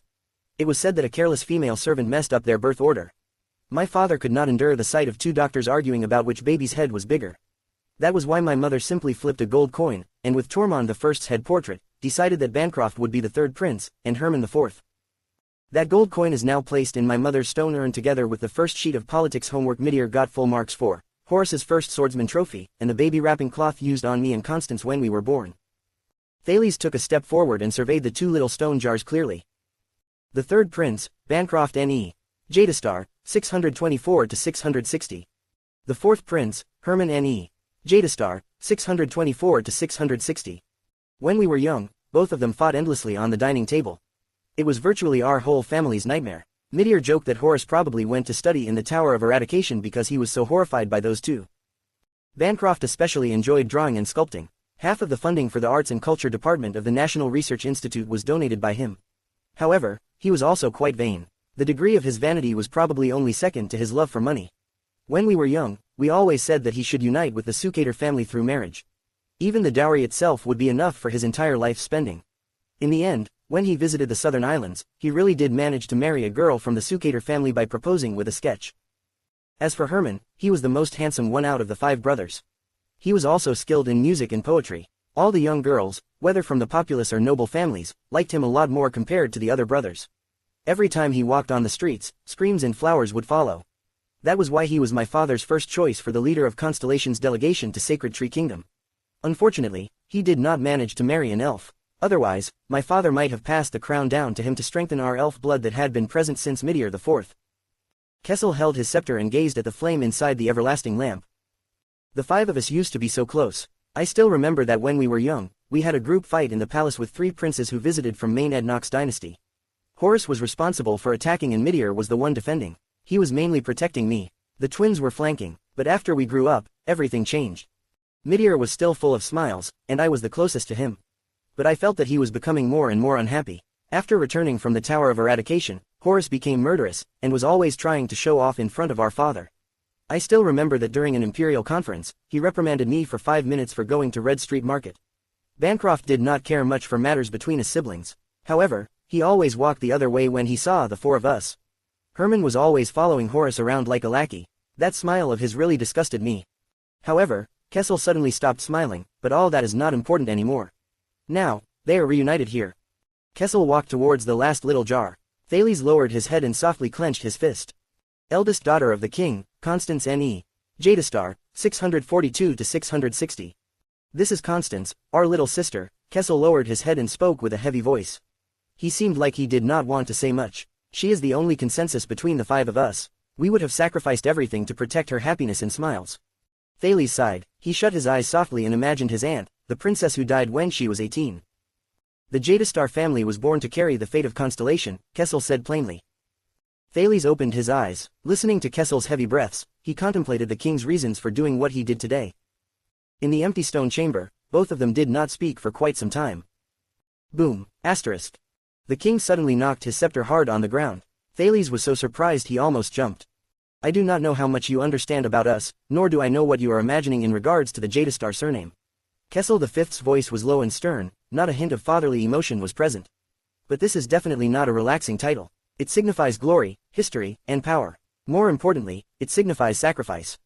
Thales was at a loss for words. He did not know how to reply. Nothing seemed like a correct response. Are you prepared? Kessel finally turned around. His sharp and oppressing sky-blue irises stared straight at Thales. After being conferred the Jadastar surname, to battle for Constellation, die for Constellation, and... Kessel stared at the 6 little stone jars. His gaze dimmed. Live for Constellation. Thales' breathing halted for a moment and then became intensely heavy. To battle for Constellation, to die for Constellation, to live for Constellation, this order. Thales thought fearfully, so, as a Jadastar, to live is far more difficult than to battle and to die. The king's gaze was fixed on him. I am waiting for your answer, the king enunciated each word slowly. No room for doubt, and no possibility of defiance. Thales gulped. He could not really stand the atmosphere right now. The boy forced a smile and spoke, to scream about dying for a country or anything like that, it really sounds like I'm about to fight in a war. However, Kessel still watched him with a burning gaze. All right, then. Thales took 3 deep breaths and opened his eyes. He spoke with a downcast tone. No. Kessel's brow furrowed slightly. The boy said with disappointment, before leaving Red Street Market, all I did was for the sake of struggling to survive. To survive in this damned world. I never thought about anything like what is happening right now, the royal family, conspiracies, being an heir, everything. He spoke sincerely. I am not ready to play these games at all, these games where everyone is able to talk and laugh as if nothing is happening even though lives could be lost any time. I am more used to worn-down houses and hard beds, more used to curling up in a corner, cold and hungry. More used to striving for my friend's survival, as well as my own survival. I am not used to eating and drinking in a luxurious room while plotting conspiracies, taking away lives, and starting or dealing with wars, all with a straight face. The boy exhaled and lowered his head. I am also not prepared to become Thales Jadastar. Everything happened due to a coincidence, I am not prepared at all. It was as though Asda's figure appeared in front of his eyes again and was smiling while speaking to him. Yes, this is indeed a coincidence. There was a long silence. Kessel stared at Thales. However, the king, who was usually authoritative and unapproachable, suddenly put on a complicated and profound expression that the latter had never seen before. To strive for the survival of one and one's friends. This is probably the entirety of Jadastar's destiny. It is fine. There seemed to be emotions running through the king's eyes. He spoke slowly. That year, I was not prepared either. Thales raised his head in surprise. With mockery and hatred, Kessel V spoke firmly, enunciating each word, and fate will prepare everything for you. He swung his cape and took large strides. Thales followed Kessel as he went to the side of the stone pillar. There was also a grotto there, but it was empty without any large stone urns. There were only 2 little stone jars in it. This shall be my burial ground, even though there are already 2 jars here, Kessel said plainly as he bent down and caressed the 2 stone jars without any facial expression. Thales' mind stopped working for a fraction of a second. He thought of Gilbert's words about the bloody year, and gazed at the jars. The eldest daughter of the king, Lydia G.K. Jadastar, 656 to 660.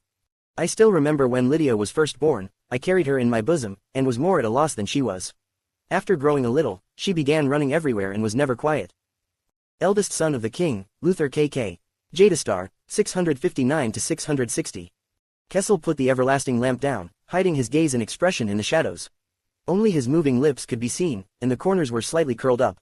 Luther, on the other hand, was very well behaved and quiet. He never cried. This was horrible, because we never knew when he was hungry. These 2 children made Kia and Gines worry a lot. As for myself, I was always happy because I was required to do nothing. The Supreme King of Constellation put his hands on Thales' shoulders. The boy was stunned. Fortunately, they do not have to worry about the children anymore. Kessel's words were bone-chilling. Thales listened with his hair standing on end as Kessel finished speaking. Because they will always be here. Not crying and screaming, not running around, always. The king suddenly exerted force and grabbed Thales' shoulder hard. Thales' left shoulder was still in pain from the injury. However, he endured it and did not say anything. Look, this is what fate prepared for me. Looking at the 2 little stone jars, Thales clenched his teeth and his fists lightly. Are these, my older sister and brother? At that moment, a long and heavy chime rang from outside the stone chamber that buried all of Constellation's kings. Go. Kessel Jadastar let go of Thales. Gilbert and Gines are waiting for you outside the door. The king stood up and regained his authoritative and oppressing demeanor. He spoke with an ice-cold countenance. They will prepare everything for you. Just like how fate has also prepared everything for you. Chapter 57 Prelude. As Thales walked out of the stone chamber with complicated and indecipherable emotions, he already made his guess regarding the long chime and what would be happening next. Is it happening today? He looked calmly at Gilbert and Gines, who had been waiting for quite some time. It's so sudden. Gilbert's gaze was filled with sighs and sadness. On the other hand, Gines' cold expression had a hint of hesitance in it. Shouldn't they be cheering and jumping in joy instead? Why do they look like this? Thales thought, devoid of energy. His mind was filled with what just happened in the stone chamber and what would be happening next. For some reason, although his heart was heavy at the moment, he could conceal it in his expression. Is this the so-called poker face? Gilbert spoke bitterly. Please accept my apologies. This was not what I intended. Extit's emergency envoy will be arriving in Constellation tonight. Regardless of whether they are declaring war or making a compromise, at that time you, His Majesty, will. Gilbert furrowed his brows extremely tightly. He wanted to say something, but sighed deeply and stopped himself. Do not waste any more time. The national conference would be held at 3 in the afternoon. His Majesty ordered us to bring him into the waiting room before 1. Gines cut Gilbert off. Her gaze was obscure and indecipherable. The former Foreign Affairs Minister and the first-grade female official had changed into dark-colored, somber formal clothing. The 8 female servants behind them held, with flat expressions, 8 full salvers as they stood quietly and neatly on both sides of the corridor. Dong, asterisk. The bell chimed for the second time. Gines walked forward with a complicated expression and led the heavy-hearted Thales into another room. The 8 female servants followed them in. Ellipsis. Renaissance Palace, outer palace wall, the first portcullis. This was where Thales passed by yesterday. The place was barely in order due to the guards' rude yells and merciless berating. Nobles of various ranks and important figures of various occupations formed a long queue there. With varying facial expressions, they all fought for a place to enter Renaissance Palace. In front of Renaissance Palace, at the position of the first heavy and modeled portcullis, tense guards conducted strict checks and allowed only those who were qualified to attend the conference. Me, I am the deputy chairman of the Iron Smelting Guild, and have the right to enter and observe. What, there are 25 deputy chairmen in the Iron Smelting Guild? Hiya, you wouldn't know this, but they're just there to make up the numbers. I'm the only one who is more special. Let me tell you, look at my black hair and black eyes. Do you understand? Did you know that our family's craftsmanship originated from the Dan dynasty in the Far East? It was before the Battle of Eradication. Fine, fine, fine. A man of honor talks things through and does not resort to force. I won't go in, is this not enough? I am Eros Keita, a fabric merchant who was granted special permission by the royal family. I can go in. See, this is a signed certificate from the late King 80, and there is even Prince Midir's signature below it. I also have the invitation Mindy's the third sent to our family years ago here. Although it is a little old, it is still only 150 years ago. Hey, don't be violent. I'll leave on my own accord. I'll leave on my own accord. Hey, punk, do you still remember me? I am Lazin, a forensic officer at the Central Police Station. We were colleagues for half a year. Are there any seats left in the Hall of Stars? I am on duty here, I don't know. However, my cousin brother who is a castle guard told me that the big hall is almost half filled. If you are not a noble who is above the rank of Viscount, you won't be able to get in at all. Then, is joining the crowds at Star Plaza our only choice? To listen as those guards pass the decisions of the more influential people down, tier by tier. Let it be. For people of our status, even if we managed to get into the Hall of Stars, we would be sitting at the bottommost and outermost tier, quietly listening to the important people at the uppermost and innermost tier talk. It would be impossible for us to chip in. My god, those are the heraldry for the single-winged crow and the sword of the Twin Towers. It's the Chroma and Caribbean family's carriage fleet.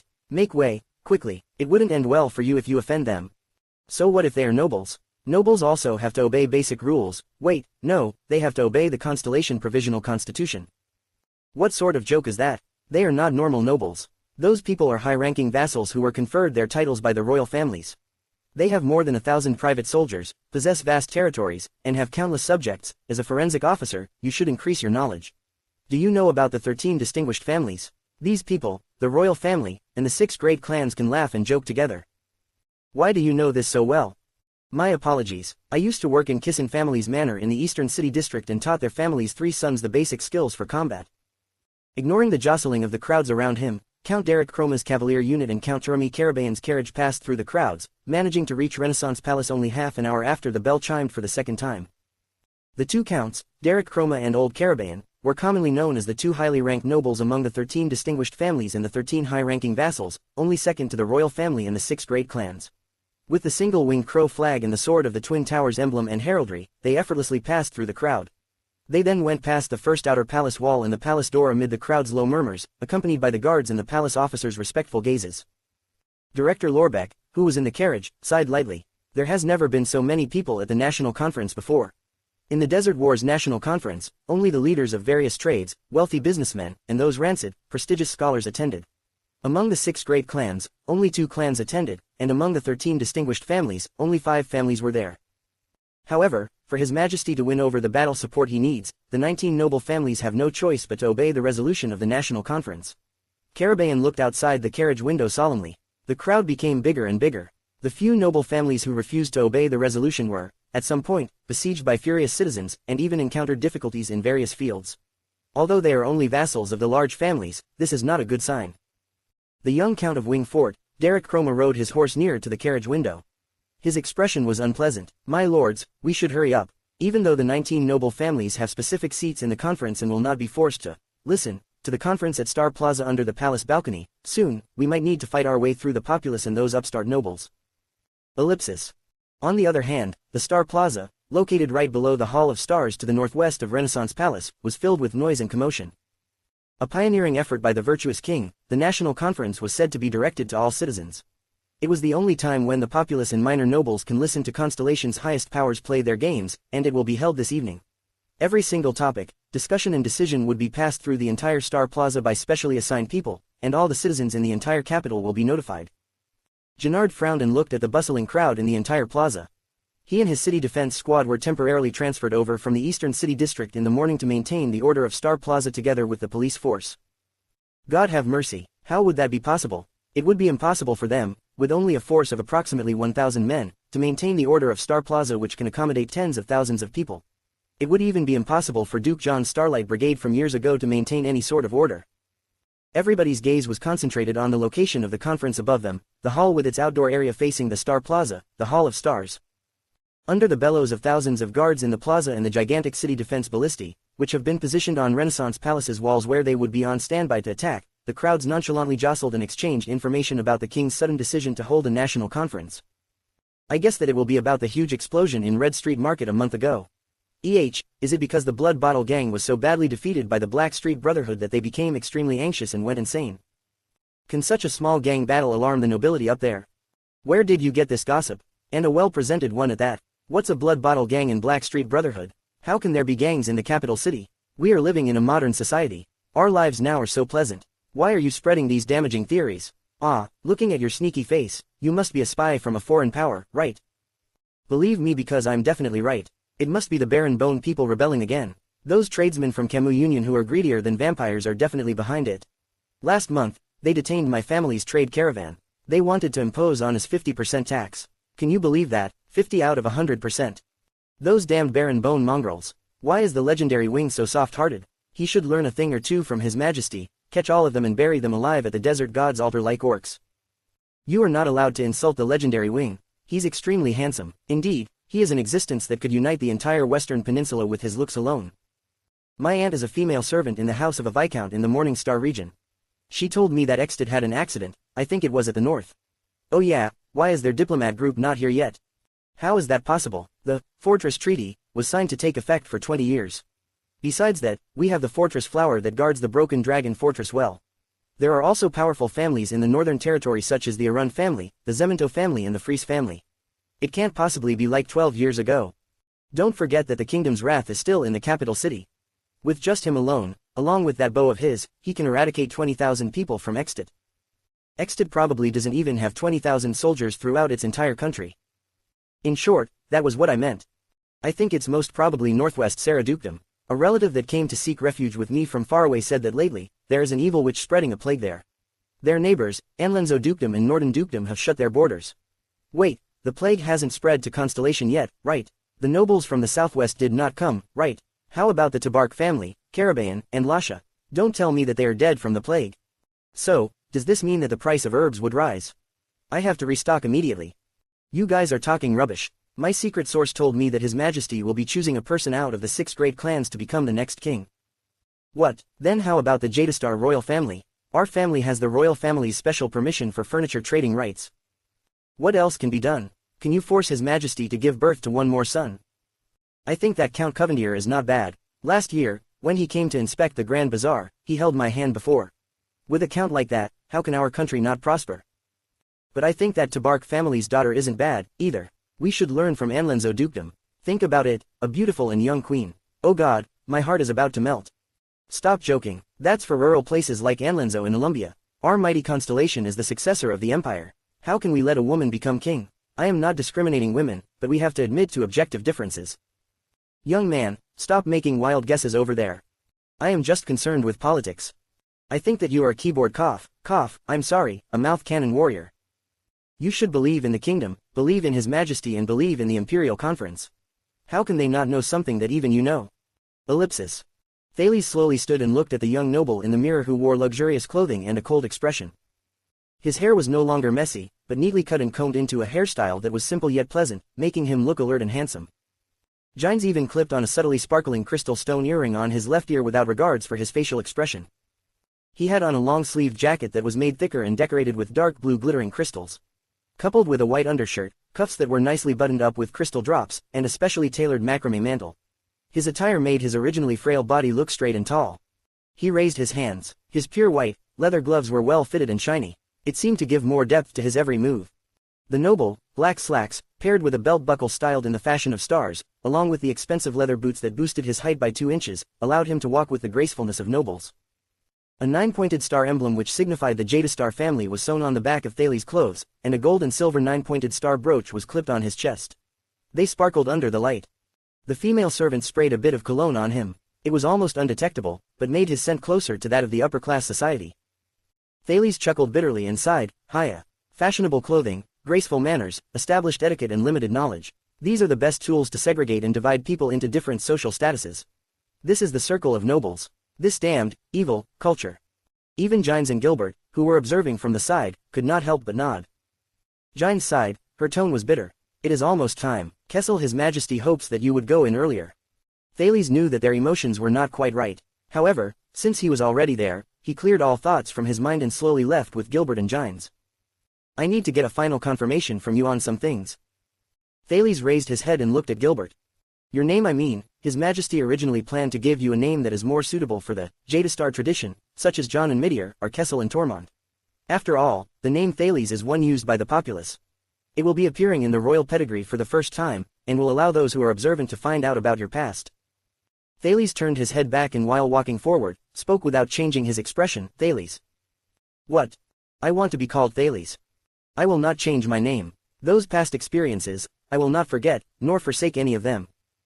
Staring at the endlessly long corridor, Thales clenched his fists tightly and paid no heed to Gilbert's hesitant gaze. Hiya, I shall follow your will. Under Gines' murderous gaze, Gilbert sighed. It was a very long corridor. Thales did not bat an eyelash. He took a few dozen steps forward and stopped. There was a large black door in front of him. This is the Hall of Stars. You would be going into the dark, innermost room. You do not have to be nervous. When it is time, I will open the door, and you just have to do as you were told beforehand. Gilbert lowered his head as he spoke, but he immediately looked at one side of the door. The middle-aged noble put on a puzzled expression. Ida, at this time, you should be beside His Majesty and protecting him. Thales looked ahead. A petite figure was leaning against one side of the door. It's her. Thales could recognize her as the cloaked woman from yesterday who led the royal guards and saved him from Zion. Her face was still covered by the cloak and could not be seen under the dim lighting. The cloaked woman had her arms crossed as she got up from the wall she was leaning on.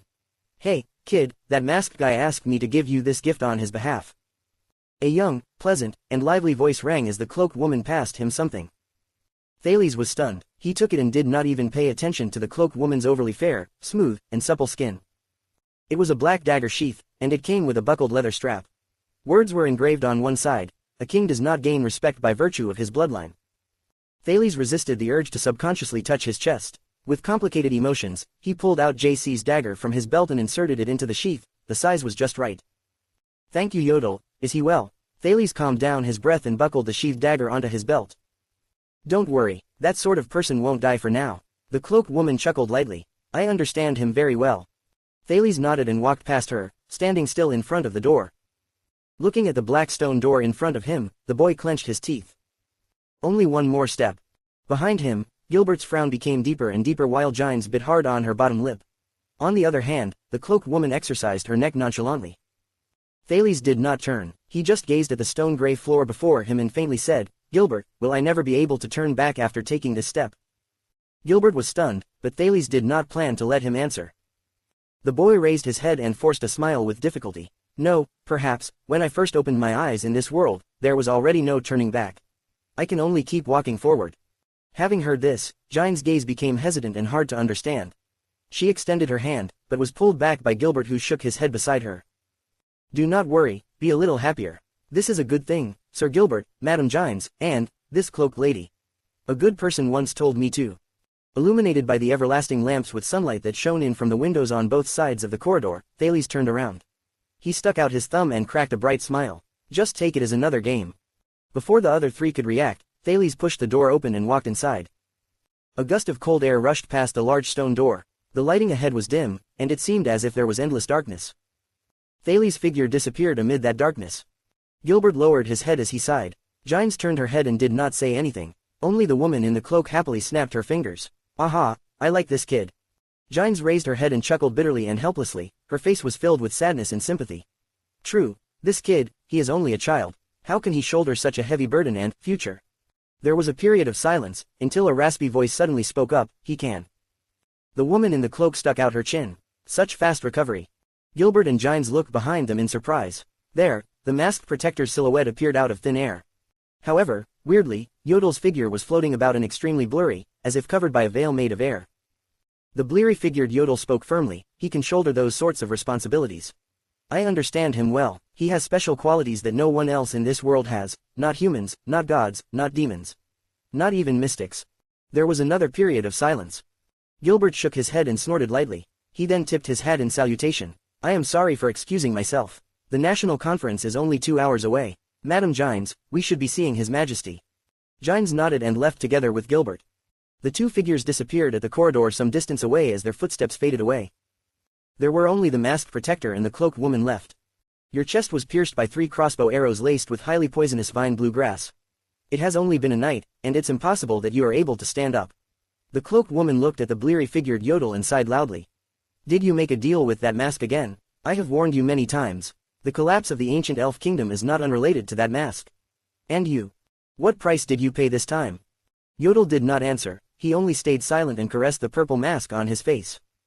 No matter what price I paid, Yodel's figure slowly disappeared, and only his raspy voice remained.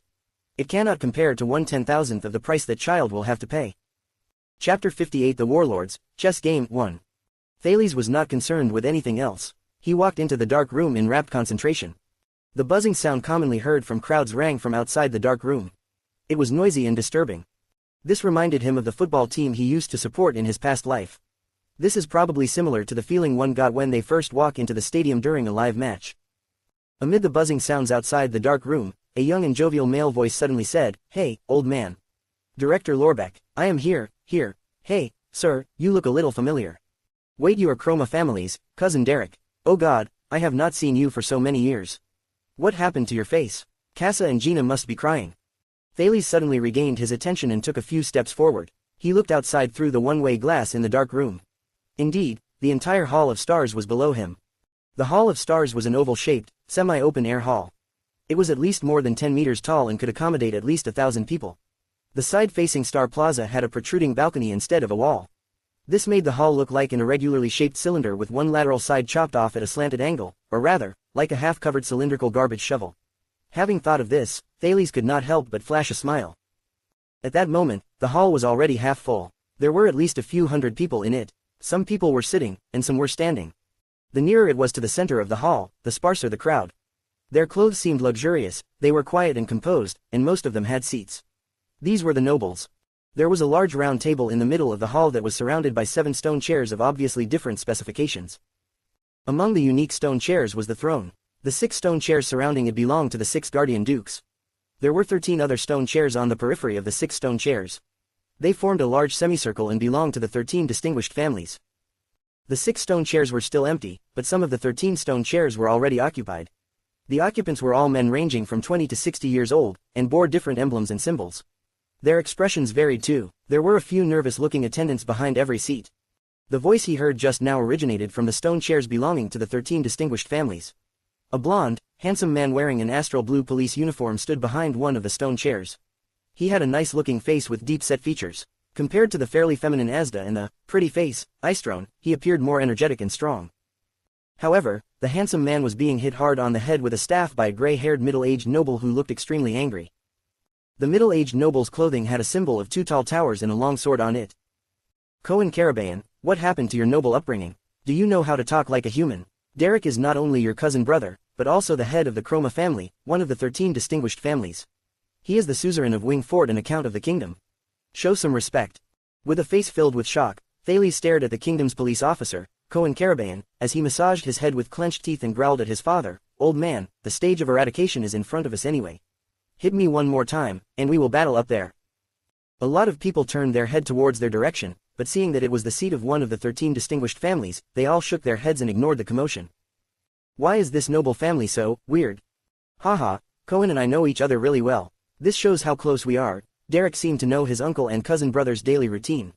He immediately waved his hand to signal that there was nothing to fear. On the other hand, Lorbeck frantically pulled the old Count Carabaean, preventing him from furiously waving the staff for a second time. By the way, Cohen, even though you are the eldest son of the Carabaean family, how did you manage to be led in before your father arrived? The director of the Western City Police Station, Lorbeck Dara, immediately changed the topic. I am not very sure either. Cohen scratched his head and frowned. I only recovered from the injury I sustained in Red Street Market a few days ago. Old man, put down your staff, we'll talk about this at home, and received an order to be on duty. As soon as I reached the door of Renaissance Palace, seeing that I'm one of them, the people from the city defense team in the police station let me in. Hearing that I'm a Carabaean, the guards in the palace immediately led me into the Hall of Stars. Having heard this, his father, Count Carabaean, the suzerain of Walla, was stunned. The old count did not inquire further. Both he and Derek Chroma sat on their respective stone chairs. A few attending knights, Cohen, and Lorbeck stood behind him. Listening to their conversation, Thales made a rough guess that those 2 families were part of the 13 distinguished families. At that moment, the noisy crowd suddenly became silent. Thales' gaze turned towards the other direction. A distance away, 2 memorable figures stepped into the Hall of Stars. They were flanked by 2 teams of attendants as they stepped on the blue star-streaked carpet. The people in front of them automatically moved aside. Some of them bowed in greeting, and others were whispering. Among the 2 figures, a plump and rich-looking old man smiled good-naturedly, occasionally responding to those around him. Embroidered on his back was a sword and a shield that were crossed against the background of a red sun. That was the kingdom's prime minister, the suzerain of splendid port city and the guardian duke of the Eastern Sea, Bob Cullen. Beside him, another fierce-looking middle-aged noble in uniform took huge strides forward. His expression was cold and he did not look around at all. The middle-aged noble wore a chain armor as his upper garment. It could be clearly seen that on his chest, there was a sharp-eyed falcon, spreading its wings against a white background. He was the suzerain of Cold Castle and the guardian duke of the Northern Territory, Val Arund. The sun sword and shield, and the white-backed flying falcon. Their symbols represented the 2 most powerful families among the 6 great clans. National Conference, this is practically a mockery. The Duke of the Northern Territory, Val, had a scar on his chin. His expression was of discontent and he did not bother controlling his volume. He spoke furiously to the plump old man beside him. He personally signed and issued a general edict, and then he suddenly involved the populace in this. This is practically a betrayal. As the prime minister, you should stop him. Around them, all the nobles of minor nobility and intermediate nobility classes who heard the contents of their conversation immediately lowered their heads or turned and left. Well, excuse them, who would dare to listen as members of the 6 great guardian dukes accuse the supreme king of Constellation? The white-haired, jolly and plump guardian duke of the Eastern Sea puffed his ruddy cheeks. Wearing an expensive mink skin shawl, he tapped his large, swelled-up belly. He spoke helplessly, although I do not find it appropriate either, I am unable to stop it as it is His Majesty's will. Val snorted in discontent. He was not satisfied with the prime minister's excuse. A fat old man who sits on the fence and has no standing of his own. How did he become known as the Sword of the Gulf when he was young? As they walked past the 13 stone chairs, all the seated nobles stood up and bowed respectfully, including the old Caribbean and young Chroma. Even though he is the king we have sworn fealty to, he should not insult us like this. Val nimbly took off his cape and gave it to an attendant behind him who was obviously a warrior. He then brazenly sat down on his seat. Val Arund had experienced many things in life. On the chain armor he wore was the flying falcon on white. It was embroidered on the chest, and it appeared extremely cold.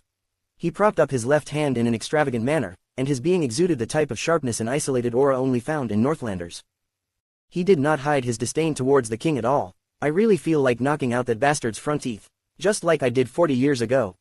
Behind his father's seat, Cohen spoke in a low voice. Even if he is the Duke of the Northern Territory, how can he speak about His Majesty like this without hiding it at all? If you grew up with His Majesty since you were young, and almost married your sister to him, Count Caribbean answered in a whisper, you can talk about His Majesty like this too. The old Duke Cullen sighed lightly as he shakily sat down on one of the 6 stone chairs with the help of his attendant. Be careful with your words. Soon, the guards will start relaying the messages downwards. At that time, every single sentence spoken from these 20 stone chairs will be passed down to Star Plaza. He is, after all, our king. We can only hope that our remonstrance is useful. These Northlanders, it's been 50 years, but they show no improvement at all. In his heart, the old Duke shook his head. Suddenly, there was a surging uproar. The noises composed of the murmurs from the crowd became louder and louder. Gilbert's familiar voice rang out, in the name of the Supreme King of Constellation, Kessel Jadastar. Subjects of the kingdom, bow down to your king. Thales raised his brows. A group of people entered the Hall of Stars through another side door. Like roaring waves, the people in the crowds kneeled on one knee, only standing up after the king was a distance away. The robust Kessel V was still holding his scepter in one hand. His expression was cold and authoritative as he stepped into the Hall of Stars. 8 royal guards kept a tight watch behind him. The king immediately became the center of attention. Even though the people were kneeling, the crowd's murmurs did not reduce. Instead, they became louder. The Duke of Eastern Sea tapped his plump cheeks and spoke smilingly, His Majesty is here. Why don't you raise your suggestion to him personally? HMPH, the Duke of the Northern Territory snorted in disdain. As if he will listen to me. King Kessel walked towards his stone chair in huge strides. At that moment, he suddenly raised his head, and whether intentionally or not, glanced towards the position of the dark room. Thales clenched his fist slightly. He regulated his breathing and calmed his mood. Calm down, Thales, the real show has not yet begun. A group of people led by Gilbert followed closely behind the Iron Fist King's cape. Among them was the mature and tall Gines. It was only then did Thales see that Gilbert's family emblem was that of an open book. The large-bellied Duke Cullen said with a smile, Ah, it's Constellation's cunning fox, Count Casso. Together with Count Godwin, Viscount Kenny, Baron Gales and Lord Crappen, all of them are the kingdom's future. Our clever and wise female official, Madame Gines is with us, too. Seated on his stone chair, Val shook his head in disdain. People from the king's partisan. Hopefully, they will soon understand that the best way to support their king would be to think of ways to stop him from doing crazy things. That is the way to go rather than use every conceivable method to attack the 19 noble families who are the backbone of the kingdom. As for that bitch, every single second of her being in the palace is an insult to the Arun family. Woo-hoo. The king. At that moment, an even louder cheer rang from outside into the Hall of Stars. The hall was immediately filled with a deafening roar that boomed from far away. On one hand, many of the nobles' expressions changed. On the other hand, members of the populace who have some status whispered into each other's ears excitedly. Some even cheered along. Thales came to a realization. It was the crowd outside on Star Plaza cheering. Duke Cullen pouted his lips. I suppose that the guards have already begun passing down the messages to the plaza. Val turned his head, his face was pale. Kessel went in front of the 13 stone chairs and looked at his vassals. The members of the 13 distinguished families rose and lined up before him. They all kneeled down on one knee to show their loyalty. Expressionlessly, Kessel extended his right hand towards a noble, whose emblem was the 5-pointed star, for him to kiss the ring on his finger. The king said plainly, Burn Talon, you are the first one. You are still the first one. You have always been the first one. Blood is thicker than water, your majesty. The Talon family is a branch of the Jadastar family, just like how the 5-pointed star will always be part of the 9-pointed star. Kessel's brow furrowed slightly, but he nodded and walked towards the next noble. His authoritative voice reverberated, making every gaze focus on him. Smith Sorrel, I heard that you and your territory fervently oppose the tax exemption for the opening up of border counties. Of course, your majesty. The middle-aged noble, who had a golden sun symbol on his clothing, kissed the king's ring and shook his head firmly. How can I allow the nobles' blood to be tarnished? Kessel snorted softly. The king extended his hand towards a noble who had a black lion, bearing its fangs and brandishing its claws, embroidered on his chest. Louis Bosdorf, the skillful black lion, would he still fight for the pride? The noble kissed the king's ring and smiled meaningfully. He gave a crafty reply, I swear I will fight to my death, your majesty. If the alpha lion was still smart and brave, he will always care for the pride. Kessel nodded and continued walking. Kessel walked towards Count Carabayan with a nostalgic expression. Turami Carabayan, I remember that you used to be part of the Starlight Brigade, risking your life for John. Count Carabayan spoke seriously, kissing the king's ring, I risked my life for my homeland. Everything is for the peace of Constellation. Deep in thought, Kessel nodded, then continued walking. Derek Chroma, you look smarter than your father, he said to the young Derek in a profound manner, the crow who wanted to save his master even though he only had one wing. Is he still at Wing Fort? Derek Chroma, who had a single-winged crow tattooed on his body, spoke cleverly with a neutral face. He kissed the king's ring. That crow owes his life to his master, and was also raised by his master. That is why he risks his life to rescue his master. Of course, the crow forever belongs to Wing Fort. Kessel tapped his shoulder and walked towards the next noble, who was half bald, and extended his right hand. Haj Dagestan. This noble had 2 long swords, positioned against each other in the form of a cross, embroidered on his clothing. Kessel coldly said, I still remember that your clan's motto is, forward or backward, survive or fall. This time, have your people decided on which direction to go? The half-balding Haj Dagestan lowered his head to kiss the king's ring, making his expression unclear. There has always been only one direction. However, people who stand too tall often cannot see it clearly. Kessel snorted furiously and coldly, not bothering to hide his dissatisfaction towards the other person at all. This time, the king extended both hands towards 2 resolute and steadfast nobles. One had a white bear as his symbol, and the other a steel-colored wall. Wilkos Zemento, Barrett Fries, can Overwatch City and Lonely Old Tower endure the cold wind from the north? Wilkos Zemento, who had a full beard, kissed the king's ring and spoke heroically, cold wind. For Constellation, Overwatch City can even block the great dragon's flames of fury. The bald Barrett Fries refused to seem inferior.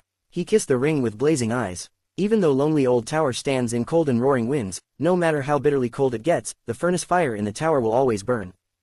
Under the king's signal, the 2 northern nobles slowly stood up. Kessel walked past all members of the 13 distinguished families who were present, and headed towards the 2 dukes. He waved his hands and stopped Bob Cullen, who was swaying as he tried to stand up. Forget about it, Prime Minister. Your stomach is practically heavier than my scepter. The Duke of Eastern Sea was smiling as though he could not understand the meaning behind Kessel's words. He only nodded and thanked the king. Next to him, Giles took off Kessel's cape so that he could sit comfortably on the highest stone chair. Kessel glanced at Val, then shook his head, not at all bothered by his attitude.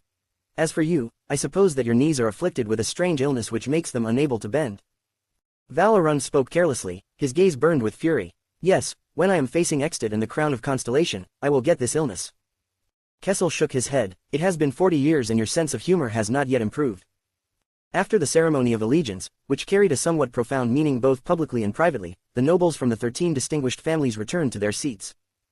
Gilbert reported with a solemn expression, out of the 6 guardian dukes, 2 are present. Out of the 13 distinguished families, 8 are present. Your Majesty. Wait for a while longer, Kessel spoke steadily. A deafening cheer rang once again from Star Plaza. Amid the cheering, Val scornfully said, all of a sudden, you announced that the Higher Parliament Conference has turned into a national conference, and you even wanted to hold it at an earlier time.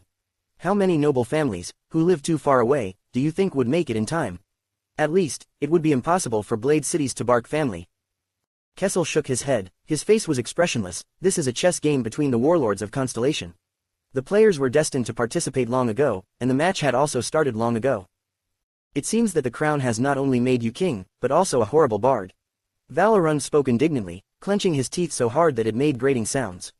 Only the Duke of Eastern Sea smoothed things over with a smile. In the dark room, Thales suddenly felt his heart clench. He saw a black-robed old man who also held a cane, standing at the back of the king's partisan. Everyone around tried to avoid the old man, except for a young man who trailed behind him. The young man was dressed in a similarly plain white robe. That's Morat Hansen. Why is he here too? Lord Lorbeck, who was beside Cohen, furrowed his brows as he watched the black-robed figure. My whole body shivers when I see that poisonous snake. He is our kingdom's chief of intelligence, and a non-voting delegate of the Imperial Conference. It's only natural that he has to come. Cohen furrowed his brows, too. He obviously did not like that person. However, Director, if we go by what you just said, His Majesty and the Prime Minister, who see him every day, should have frozen to death a long time ago, That's. Under his father and the Director's surprised gaze, the blonde-haired police officer, Cohen Carabayan, took quick steps forward. With a furious and indignant expression, he walked towards the Black Prophet, Morat Hansen. Chapter 59 The Warlords, Chess Game 2. Under the watchful eyes of the crowd, Cohen strode towards the young man behind the Black Prophet. Raphael. The nobles surrounding the 13 stone seats turned their gazes towards Cohen. The man held back the emotions that he could hardly contain and shouted at the young man, Raphael Lindbergh. The young man dressed in a white robe also saw Cohen striding towards him. He gave a frivolous smile and murmured into Morat's ear before walking towards Cohen. You went missing for 3 years. Even the 2 dukes and the king who was sitting high on his throne could notice Cohen's flaming rage. Cohen, the young man's voice was lively and bright, and it was a voice that could arouse fondness from others, just like his appearance. He opened his arms wide open towards Cohen. You're still so energetic. Cohen brusquely slapped Raphael's arm away from him. Why did you leave without a single notice? He glanced at the king's partisans and also Lord Morat Hansen, who stood by himself at the side with no one approaching him. Cohen's voice was tinted with disbelief. You're following the Black Prophet, now. Do you know how much his hands are stained with blood and evil deeds? Raphael laughed. That's a misconception from the entire world. Sir Hansen contributed greatly for Constellation. He sacrificed a tremendous lot, even more so than any of the other nobles right here with us. Cohen was stunned and for a moment, he could not find any phrases to refute, so he said, we can talk about this later. What on earth did you do during these past 3 years? Stayed by Sir Hansen's side, listened and followed his teachings. Raphael still looked as nonchalant and relaxed as ever. Teachings? Cohen was momentarily stunned. The surprised look on his face was then taken over by indignation. This is your reason? You dumped Miranda for 3 years for no reason. And all of it was because you went running to that venomous snake to listen to his teachings. Miss Miranda. Raphael suddenly became cold and callous, gently crossing his arms across his chest. She was never mine, so how can you claim that I dumped her? Cohen stared in utter disbelief at his old friend, as if this was the first time he knew Raphael. Are you crazy? Miranda was still waiting for you to find. Please ask her to get rid of all those unrealistic thoughts. It's for her own good. Cohen widened his eyes and sighed. If you still think you're not worthy enough for her, I can tell you right now that she doesn't care. Raphael coldly cut Cohen off. That's the past. People change. I really liked her in the past, but now, I don't like her anymore, period. The young man in white noticed the gazes from the people on the 6 stone seats, and he whispered, this is not the right place to catch up on old times. Pardon me, I must leave. But as he was turning to leave, his shoulder was tightly grabbed by Cohen. Cohen contained his boiling anger. You have yet finished what you need to say. Damn it, what's wrong with you? It's impossible for a person to change so quickly. Raphael, his expression still cold and callous, grabbed Cohen's hand. That is because you failed to actually see my true colors, the sword of the Twin Towers heir, Officer Carabayan. Cohen held onto Raphael's shoulder with brute strength. His eyes were burning with flames of anger and bewilderment. He knew the young man in front of him was a genius with eidetic memory in the Tower of Eradication. Among the cohorts in the tower, he was even the first to awaken his power of eradication. He was also the runner-up in the final appraisal before they left the tower. He only came in second to Miranda, and he even scored a place higher than Cohen himself. He was a swordsman of eradication with a promising and boundless future. But why? With a determined look, Cohen clenched his teeth and said, "The Raphael I know would never make a choice like this. That day after you left the tower, we lost all news about you after that. What happened?" "What happened?" Raphael sneered. "I got a good look at the real world." The next second, a freezing, cold, chaotic power of eradication engulfed Cohen's hand, which was seized by Raphael. It immediately evoked the starry blue power of eradication within him to put up a violent resistance against it. The surging waves of the power of eradication forced him to let go, but Cohen did not care about this. What he cared about was the other thing. Cohen glanced at his old friend in complete astonishment as he asked in disbelief, "Raphael, your power of eradication, I clearly remembered it was, Sword of Baptism's death, but why did it change to this?" Raphael raised his eyebrow and flashed a complicated smile. He replied briskly, "Compared to the original me, I have become better."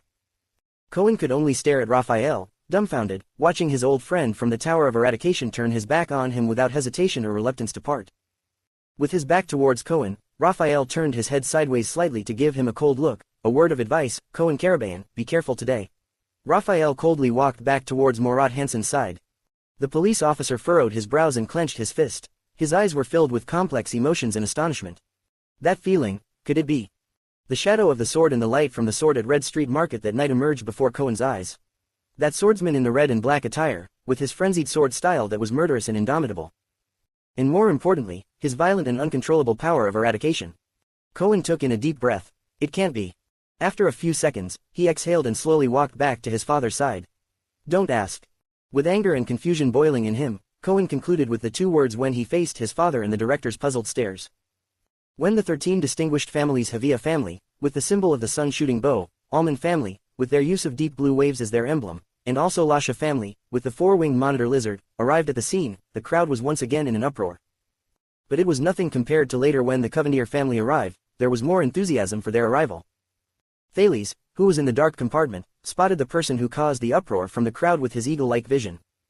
The mild-mannered and amiable suzerain of Jade City, the guardian duke of the South Coast, Zion Covendier, beside an old man with a dignified posture, smiled and nodded towards the surrounding people as they strolled along the path slowly. As he was approaching the 13 stone seats, a number of nobles stood up and bowed to pay their respects. Zion patiently returned their greetings one by one. Zion walked to the utmost center of the stone seats, kneeled down on one knee in front of the expressionless Kessel V, and kissed the ring on his hand. Kessel furrowed his brows slightly. "Covendier, I heard that you had a small misunderstanding with the royal guards yesterday." Zion gave a captivating smile. "It was only a small matter. You do not have to trouble yourself over this, your majesty." Kessel nodded as he glanced meaningfully at Zion's smile. "Let us hope that today will be the same." Zion paused slightly. Indeed, there must be something that went wrong. It should be the scene where the nobles forced the appointment of an heir, but his majesty seemed prepared. The royal guards passed down the message from one tier to the subsequent tier, and so the earth-shaking shouts of cheers could be heard from the bottom upwards. "Woo, woo. Covendier. Iris flowers, tricolor iris flowers." Thales' heart sank. The Duke of Tricolor Iris Flowers was this popular. While listening to the thunderous cheers below Renaissance Palace, the young Duke maintained his composure as he steadily stood up. The butler silently held his cape from behind him. Zion sat on one of the 6 stone seats and smiled at the other 2 dukes, who each had a different expression on their faces. The smiling Duke Bob Cullen raised his hand, and introduced the young man to the cold-looking, Iron Eagle. "Val, this is the young Zion." While scrutinizing Zion with a cold look, the Duke of the Northern Territory nonchalantly cut off the fat Duke. "Iris Flowers, you are the youngest Duke of Constellation." Duke Cullen, who was interrupted earlier, did not take any offense as he smiled and rubbed his belly. Zion was stunned. He felt that the other party's gaze was too sharp for him to meet his gaze. "This is Val the Iron Eagle. He seems just as the rumors described him to be, but I wonder what his reaction would be when Extit's soldiers focus on the Northern Territory." Zion laughed gently and bowed slightly with his hand on his chest. "A pleasure to meet you, the master of White Eagle, Duke Arund. Pardon me for not daring to accept the title of the youngest duke. According to what I know, Tabark family's master is much younger than I." Val's expression did not change and he spoke in a manner that allowed no disagreement. "It is fine. Since you are already seated in this position, it means that you already have your right to enter this game." At this moment, a disharmonious, piercing noise made its way through the crowd and interrupted the conversation of almost half the hall. Thales heard an unexpected sharp voice come from another side door and pass through the crowd. "What a shame, every time I step into this city, this alleged royal capital. The crowd dispersed, the nobles' gazes were complicated, some with hatred and some with excitement. I can smell that particular scent of the people from the city, that stench of luxury and privilege, makes me want to puke. The person with the sharp voice limped across the carpet towards the nobles, alongside his entourage. Just like the dying old man who sits in office and does nothing but receives his pay, and also the immature pretty boy who actually made it to the 6 dukes' thrones. His speech caused a commotion from many of the nobles. Above the 6 stone seats, Zion's expression froze whereas the plump Duke Cullen laughed. Valorun narrowed his eyes and clenched his fist tightly. Thales discovered to his surprise that the person walking towards the venue was a sparse-haired, middle-aged man with a pale yet haggard complexion. Even a part of his lips had sunk inwards, making him look as if he lost the upper row of his teeth. The only sign that proved that he was a living human being was his eyes, which were incisive and full of life. One of his legs was clearly crippled. With the help of a crutch, he paced one step at a time onto the starry blue carpet, and walked towards the 6 stone seats. Valorun's knuckles cracked as he clenched his fist and looked disdainfully at the approaching man.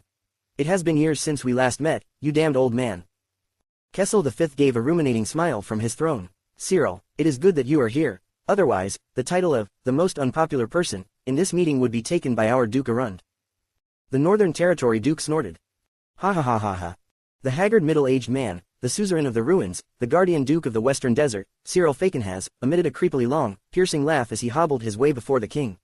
With one hand still holding on to his crutch, he kneeled down to kiss the king's ring. With his sharp and chilly voice, he said, Fakenhas would never be absent, your majesty. All 3 of the dukes at the scene had different emotions displayed on their faces but had nonetheless kept quiet. Thales furrowed his brows. The moment Cyril bowed down, a creepy image of a skull could be seen on his blood-red cape, and the skull had 4 eye sockets. Fakenhas, the family who used the 4-eyed skull as their emblem, had always been mysterious. The family was located at the Barren Bone tribe, just opposite the Western Desert, and they were the first in line in the battle against the orcs. It's already 3 o'clock, 4 out of 6 dukes and 11 out of 13 nobles have already arrived. Your Majesty, we can begin. Gilbert looked around the entire hall and nodded solemnly towards Kessel. Kessel nodded his head slightly without a word. He flipped the scepter he was holding in his hand into the air and then hit it hard against the ground. Thump, asterisk. For some unknown reason, the rumbling noise traveled through the whole hall from Thales' perception, as if it struck hard against the people's hearts. The sound in the hall slowly faded. Everyone, it is time. Kessel's sonorous, dignified voice spread crystal clear throughout the hall due to the special design of the Hall of Stars. Constellation's National Conference of year 672 in the calendar of eradication will begin now. The commotion within the Hall of Stars immediately fell into silence. Everyone was gazing at the center, where a strange silence had fallen among the king, 4 dukes and 11 counts. It lasted until the guard passed the king's message to the outside of the hall. And so, beneath Renaissance Palace, the Star Plaza once again exploded with cheers and excitement, but it was completely different from what the capital's citizens imagined. The National Conference should have started with one noble questioning the National Conference itself and also by the 13 distinguished families exposing each other's misdeeds and attacking each other. Sorrel, what is the meaning of this? Burn Talon, the noble of the 5-pointed star, a noble in his prime years, and the distant relative of the Jadestar royal family, angrily questioned. Do you doubt His Majesty's authority in convening the National Conference? I do not doubt His Majesty's authority. He is the king, of course he can do anything he wants and pleases. Smith Sorrel, with the golden sun as his emblem, was the legitimate doubter of the National Conference, and the objector of the tax exemption for the opening up of border counties, refuted brusquely, what I am questioning is if he still reserves the minimum respect that all 19 noble families deserve. King Kessel gently stroked his scepter. He remained silent, as if he did not hear a single word. Count Sorrel snorted and continued, what we received was the General Edict of Constellation. It was supposed to be about brilliant nobles who all come together to hire Parliament to determine Constellation's future. It is not supposed to be this unconstrained mess of a conference where anyone can come and go as they wish. Voices of protest could be heard from the surrounding people but were immediately subdued by the voices of the nobles in the hall center, and also by the angry glances from the guards. Count Louis Bosdorf, who had just hinted a certain thing by saying that, if the Alpha Lion was still smart and brave, rubbed his stubbly chin while he said in a contemplative tone, makes sense. Under this situation, nothing good can be achieved regardless of what will be discussed. Not to mention that big event, the higher parliament would be more suitable. We should immediately move to the smaller meeting room. The northern count with the white bear as his symbol, the mayor of Overwatch City coldly said, Bosdorf, what you meant was that we should disband, and then have a small meeting of just 19 people. We have already come this far, and you are still hooked on this matter. Did your mother forget to give you a brain when she was giving birth to you? In the great hall, everyone was noisily rambling about this undisguised insult. Even Duke Cullen and Zion, who were sitting upon the 6 stone seats, furrowed their brows. Only the Duke of the Northern Territory scoffed.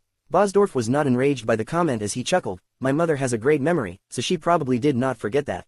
However, Count Zemento, you..."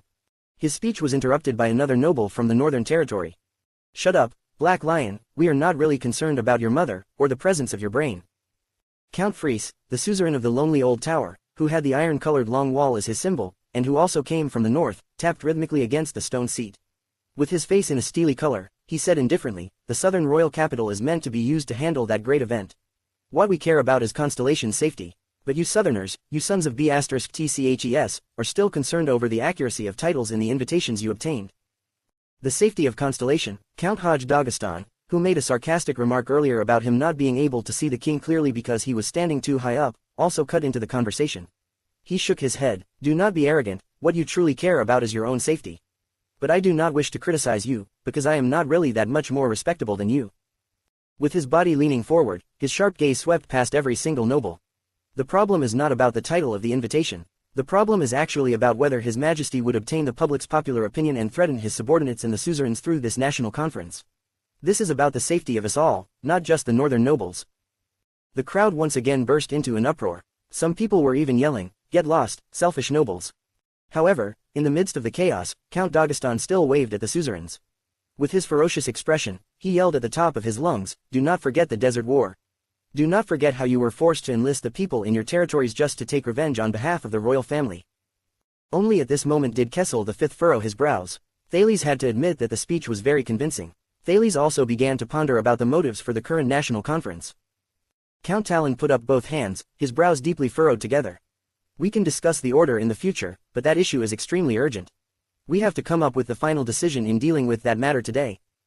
"Decision? What decision?" Count Sorrel punched the stone seat, his eyes widened. "Under the watchful eyes of the public, under such broad daylight, before all these people, not to mention before our enemies, we cannot even mention what the matter is about. How do we even discuss it?" "Simple." Black Lion Bosdorf smiled as he said, "Everyone already knows about the matter, but what price are you willing to pay in order to resolve it?" Right at this very moment, a sharp laughter could be heard from the 6 dukes. "Ha ha ha, that matter. I say, why still cover it up when you have been saying it for such a long while? What are you afraid of? Extit, are you afraid of the king? Or us dukes? Or afraid of the people both in the hall and out on the plaza below?" Everyone's expressions changed and looked towards the haggard Cyril Falkenhaz. The guardian duke of the Western Desert, whose symbol was the 4-eyed skull, gave out a terrifying smile. "Let us just address it directly. Extit's diplomat group, alongside their prince, were murdered in Constellation." Everyone was shocked. Even if the 19 noble families had known about the incident through the general edict, it was still an undisclosed secret. "How dare he, how dare he?" Duke Cullen furrowed his brows. Duke Arun slapped against his thigh, sighed and shook his head. Zion, on the other hand, pressed his lips together tightly as he remained silent. Sir Falkenhaz, Cohen's cousin, Derek Chroma, the Count of Wing Fort, who was located on the western side of the kingdom with the Western Desert Duke, tried to stop him with a ghastly expression. "We do not have to mention this in the national conference." "Be quiet, boy, the adults are talking." Falkenhaz rudely cut him off, leaving the Count of Wing Fort, who somewhat knew Falkenhaz, to hold his breath for a second. The old Count Carabayan, who was close to the Chroma family, could not help but furrow his brows. With a sullen face, Cyril Falkenhaz grinded his teeth together and continued to expose the supposedly forbidden secret. "You are all well aware of this. It is only the people who do not know. Those savages will not let go of this opportunity. That lousy treaty has restricted them, but they've been rubbing their fists and wiping their palms as they waited for 12 years. Everyone in Constellation, regardless of the king, nobles, or commoners, listen closely. Constellation and Extit, war is coming between Western Peninsula's Shield and Blade." Chapter 60 Real intentions revealed at the end. The terror caused a commotion among members of the populace and those from the minor nobility classes as well as those from the intermediate nobility classes.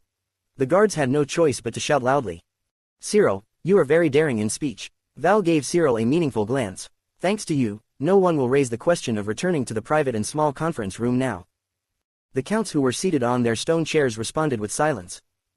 Duke Falkenhaz's gaze was dark. Even when he laughed, his voice was shrill. "This would have happened sooner or later. I only got rid of the relief and terror on your behalves. The banquets, unwelcome presents." Duke Cullen sighed. "Indeed, you deserve this title." Like most of the counts from the 13 distinguished families, Zion's face was gloomy and he did not say anything. After more than 10 seconds, disorderly buzzing sounds from the panic-stricken populace in Star Plaza could be heard from the Hall of Stars. The news of the impending clash between Extit and Constellation was completely out in the open.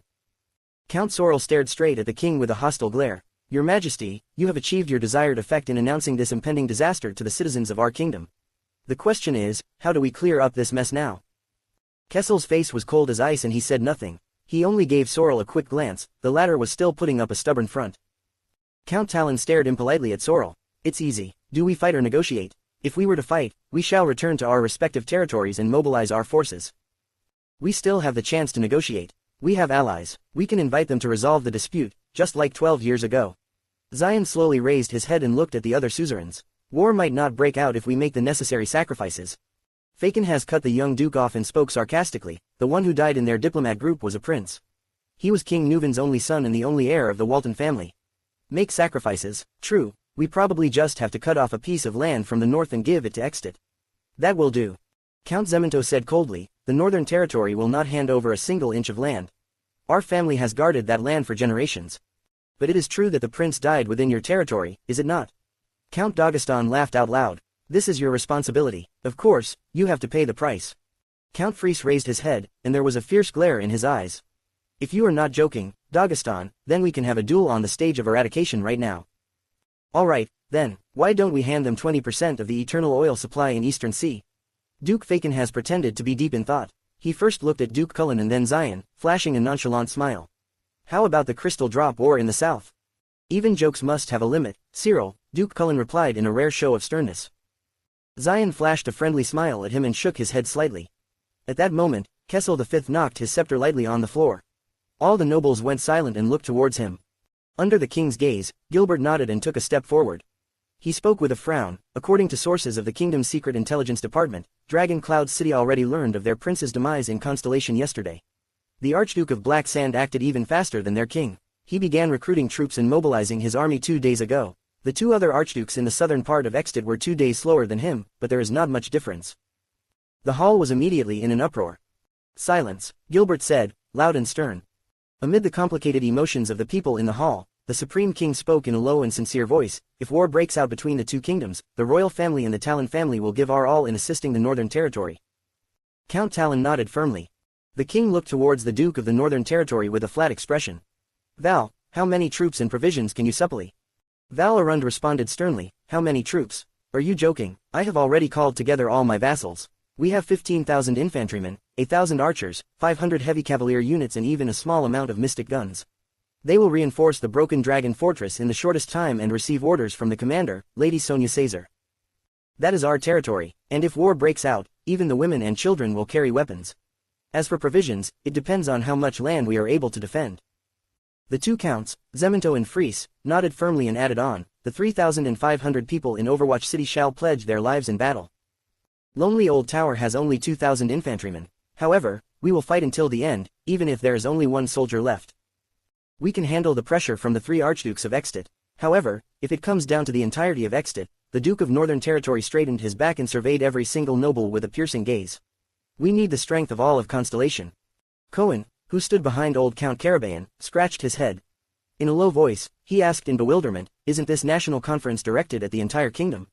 Why are they announcing the disposition of their troops like that? Old Count Carabayan closed his eyes softly and sighed lightly, then lowered his voice and told his son with a tired expression, can't you see it?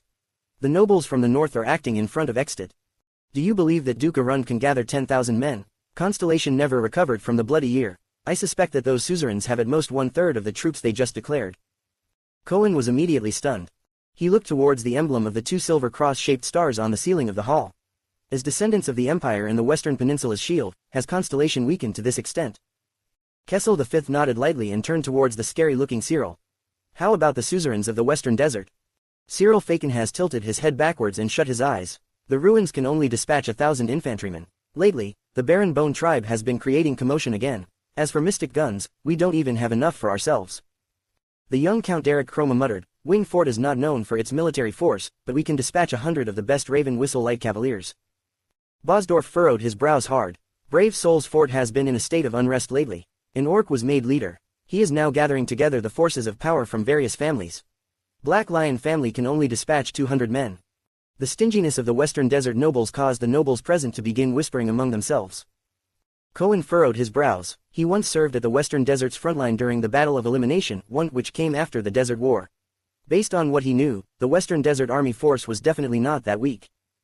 Val looked coldly at Fakenhas. You were pretty enthusiastic when revealing the secret just now. When it came to the drafting of troops, HMPH. Another surge of cheers rang from Star Plaza into the Hall of Stars. This time, it was an excited cheer and there were many passionate voices inside. Count Talon touched his 5-pointed star breastpin and sighed. Hiya, I bet that the guards have only passed down the messages regarding the Northern Territories Army force, but not the Western Deserts. Kessel V maintained his composure. He turned and asked Cullen, how about the Sun Sword and Shield family, and the entire Eastern Sea? The plump Duke said with a smile, Your Majesty, most people on the Eastern Sea earn their living from the sea. We do not have enough troops. However, we can contribute on monetary terms and enlist mercenaries. If an all-out war breaks out, as long as it is not winter and the sea is not frozen, our naval fleet can even attack Extit's eastern shore. Beside the Duke of Eastern Sea, Count Noah Havia and Count Clark Almond looked at each other and nodded. Duke Fakenhas spoke in a shrill voice, Thank you for reminding us that it happens to be December now. Winter is here. Kessel V tapped his stone chair and asked in a profound manner, So there are no men, only money. I remember that during the Desert War, you told me that you have no money, but can contribute men. And that it was still a little far to transport the troops from the Eastern Sea to the Western Desert. 5 years ago, all the people did not know how to go out and earn money. That is why there was no money, but plenty of men. But now, all the people are out earning money. That is why there are no men, but plenty of money, Duke Cullen answered with a smile and without batting an eyelid. The king snorted softly, and the Duke of the Northern Territories' expression turned extremely unpleasant. King Kessel turned his head towards the nobles from the south. Before the king could ask, Zion answered with a worried tone, There are no usable cavaliers in the entire South Coast Hill. The Covendier family can gather 2,000 infantrymen from Jade City's borders. There are also some mystic guns. However, they might suffer due to the climate if they were to battle for an extended period of time in the north. My vassals will also definitely be unhappy. I cannot guarantee the quality of the troops. The old Count Carabaean also spoke at the appropriate time with a solemn expression, It is the same for Walla Hill. Even if the vassals are included, I am not confident that I will be able to gather even 300 soldiers. Cohen, who was behind the count, lowered his head and sighed softly. He still remembered that when his two sisters went to visit their friends, his father immediately dispatched 500 troops to escort them. Count Lasha was even more direct. The soldiers from the Moors are not suited to battle in the north at all. Kessel V did not say anything else. He only exhaled lightly. The guardian dukes of the land of Cliffs and Blade Edge Hill have not arrived yet. However, I assume that their stance, along with that of the other 4 families, would be the same. As nobles from the land of Cliffs region, Count Sorrel and Count Dagestan turned their heads and did not say anything. In contrast, the heads of trades and tradesmen who were observing the conference began whispering among themselves. More than anything, they were worried about the impending war. Is this how all of you would repay Constellation? The Duke of the Northern Territory looked extremely furious. He stood up abruptly and pointed at the 2 cross-shaped stars above him, then spoke furiously, This is the kingdom you swore your loyalty to and is also the greatest kingdom in human history. Even if the Northern Territory is not your territory, the double cross-shaped star's flag waves on it. Just like your territories. Count Dagestan said coldly, Your Grace, 5 years ago, I fought for Constellation, too. In the end, I lost my eldest son forever in the Western Desert. I guess you, who do not have a son, will not be able to understand this. Bullshit. Val opened his eyes wide in fury and turned his head abruptly. My only daughter, the heir of White Eagle, is now at Broken Dragon Fortress at the border between the 2 kingdoms. She is under the command of Lady Sonia Caesar, the Fortress Flower. Her life and death depends on the outcome of the battle between the Great Dragon and Constellation. Having heard this, Cohen could not help but lower his head. He sighed and looked towards Raphael, who stood behind the Black Prophet. Perhaps we don't have to wage war. We can choose to negotiate. Even if Extit dispatches their army, it would be for the sake of gaining something. Duke Cullen shook his head and sighed. And then forced the Northern Territory to submissively hand over its land. Like a hunting falcon, Val glared at every single person who replied. At this moment, Zion raised his head with a firm gaze and looked at the king. Now that we know the chips in our hands and the size of our troops, the choice of whether to battle or to negotiate depends on your majesty's will. Everyone's gazes immediately turned towards Kessel. Val's gaze was anxious and stern. There was a smile in Cullen's eyes, though it had a complicated look within it as well. Cyril's gaze was a ruminating one, and Zion's gaze was calm. So, this is my kingdom. Kessel slowly raised his head. His gaze cut into every single suzerain like a knife. The king only has his regular troops and direct vassals in the face of the entire army force of another kingdom. Or I will have to represent Constellation and disgracefully agree to all their possible terms and conditions. Cyril Fakenhas grinned and said, hee hee, there cannot be a battle without sufficient firepower. However, the royal family's dignity cannot be something that can be placed on the negotiating table either. Kessel V sighed, indeed, it is just as what Main Adnock says, all kings are lonely people. At that moment, a resounding voice angrily erupted with every single syllable practically roared from the main door of the Hall of Stars. Your Majesty, please take back those words. As long as we are around, you will never be lonely. As nobles of Constellation, and descendants of the Empire, how can we back off? Amid the commotion in the hall, a noble who seemed to be in the prime of his life entered. His left eye was covered in horrifying scars, and he wore a yellow and black cape with an image of deer antlers on it. He walked towards the 6 stone chairs coolly and arrogantly. Part of the nobles and members of the populace in the hall started clapping enthusiastically. As for the rest, some sneered with contempt, and the others shook their heads and sighed. Duke Cullen flashed a resigned smile, while Val and Zion looked grim. Nanchester's one-eyed dragon, Cyril Fakenhas laughed loudly and said, I thought you would only arrive at night. The mayor of Steep Forest City and the guardian duke of the Land of Cliff spoke with a fierce expression. Compared to this, look at what all of you have done. He kissed Kessel's ring but did not sit down on his stone chair. Instead, he turned towards Val. Sir Arund, do not worry. Steep Forest City shall dispatch all its troops and head north towards Broken Dragon Fortress. However, under Val's surprised and complicated gaze, he immediately switched the topic and turned towards Kessel V.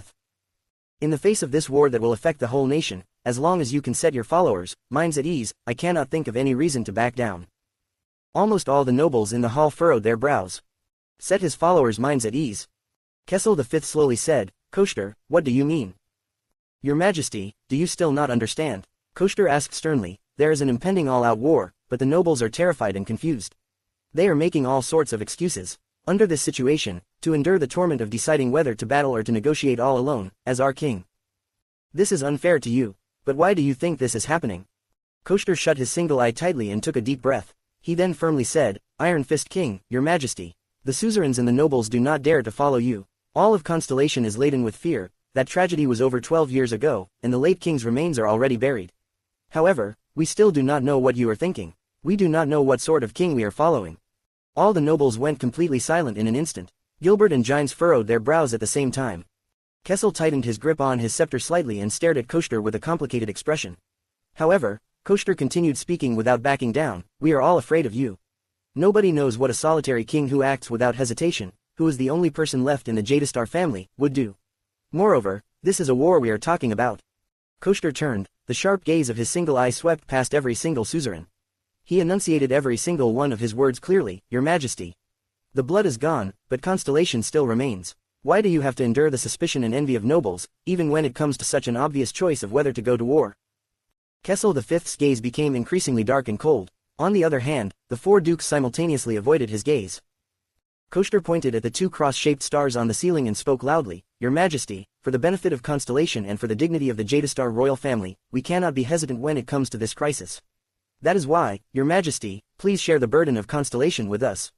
To battle or to negotiate, let all of us bear the price of this decision together. If Constellation is to have a bright future and a stable society, and if the royal family does not cease to exist, I believe that no one will back down in the face of such an important war for the kingdom. At that moment, many people have already sensed something. Morat Hansen lowered his head, soundlessly curling up his lips. It's coming. That was fast. Zion squeezed his nose bridge and shut his eyes. It's coming. Hopefully it goes well. Cullen smiled as he watched Koshter act. It's coming. Interesting. Val looked at the guardian duke of the Land of Cliffs in a daze and clenched his teeth. Is this their aim? Are both Kell and I their prey? The counts were whispering to each other on their stone chairs. Some of them were plagued with worry and the others nodded profusely. Only the members of the populace who were observing the meeting whispered among themselves in confusion. However, everything in the Hall of Stars was still ongoing. Your Majesty, you will soon be 48 years old, on the eve of Constellation's battle with the dragon. Under the watchful eyes of the crowd, Koshter threw off his cape and, with a stern expression, he waved his arm towards the nobles in the hall. Please choose an heir to the kingdom among us nobles. Please use your action to tell the nobles that you still care about this kingdom's stability and continuity, that you still trust these suzerains, who are your right hands. Then, we will battle for Constellation's dignity and Jadestar's honor. Without complaints, without backing down. Silence, absolute silence, a suffocating silence. No one dared to be the first one to say something after hearing these words. That was until a shrill and unbridled laughter broke the silence. Ha ha ha. Under everyone's bewildered gaze, Duke Fakenhas opened his mouth and laughed crazily and joyfully. His messy teeth looked especially scary. What did the Far Easterners say again? Real intentions will be revealed at the end. Your Majesty, do you want to fight this war with dignity? Exchange it with your throne. Ha ha ha ha ha. Editor's note. 1. Not to be confused with the Battle of Eradication.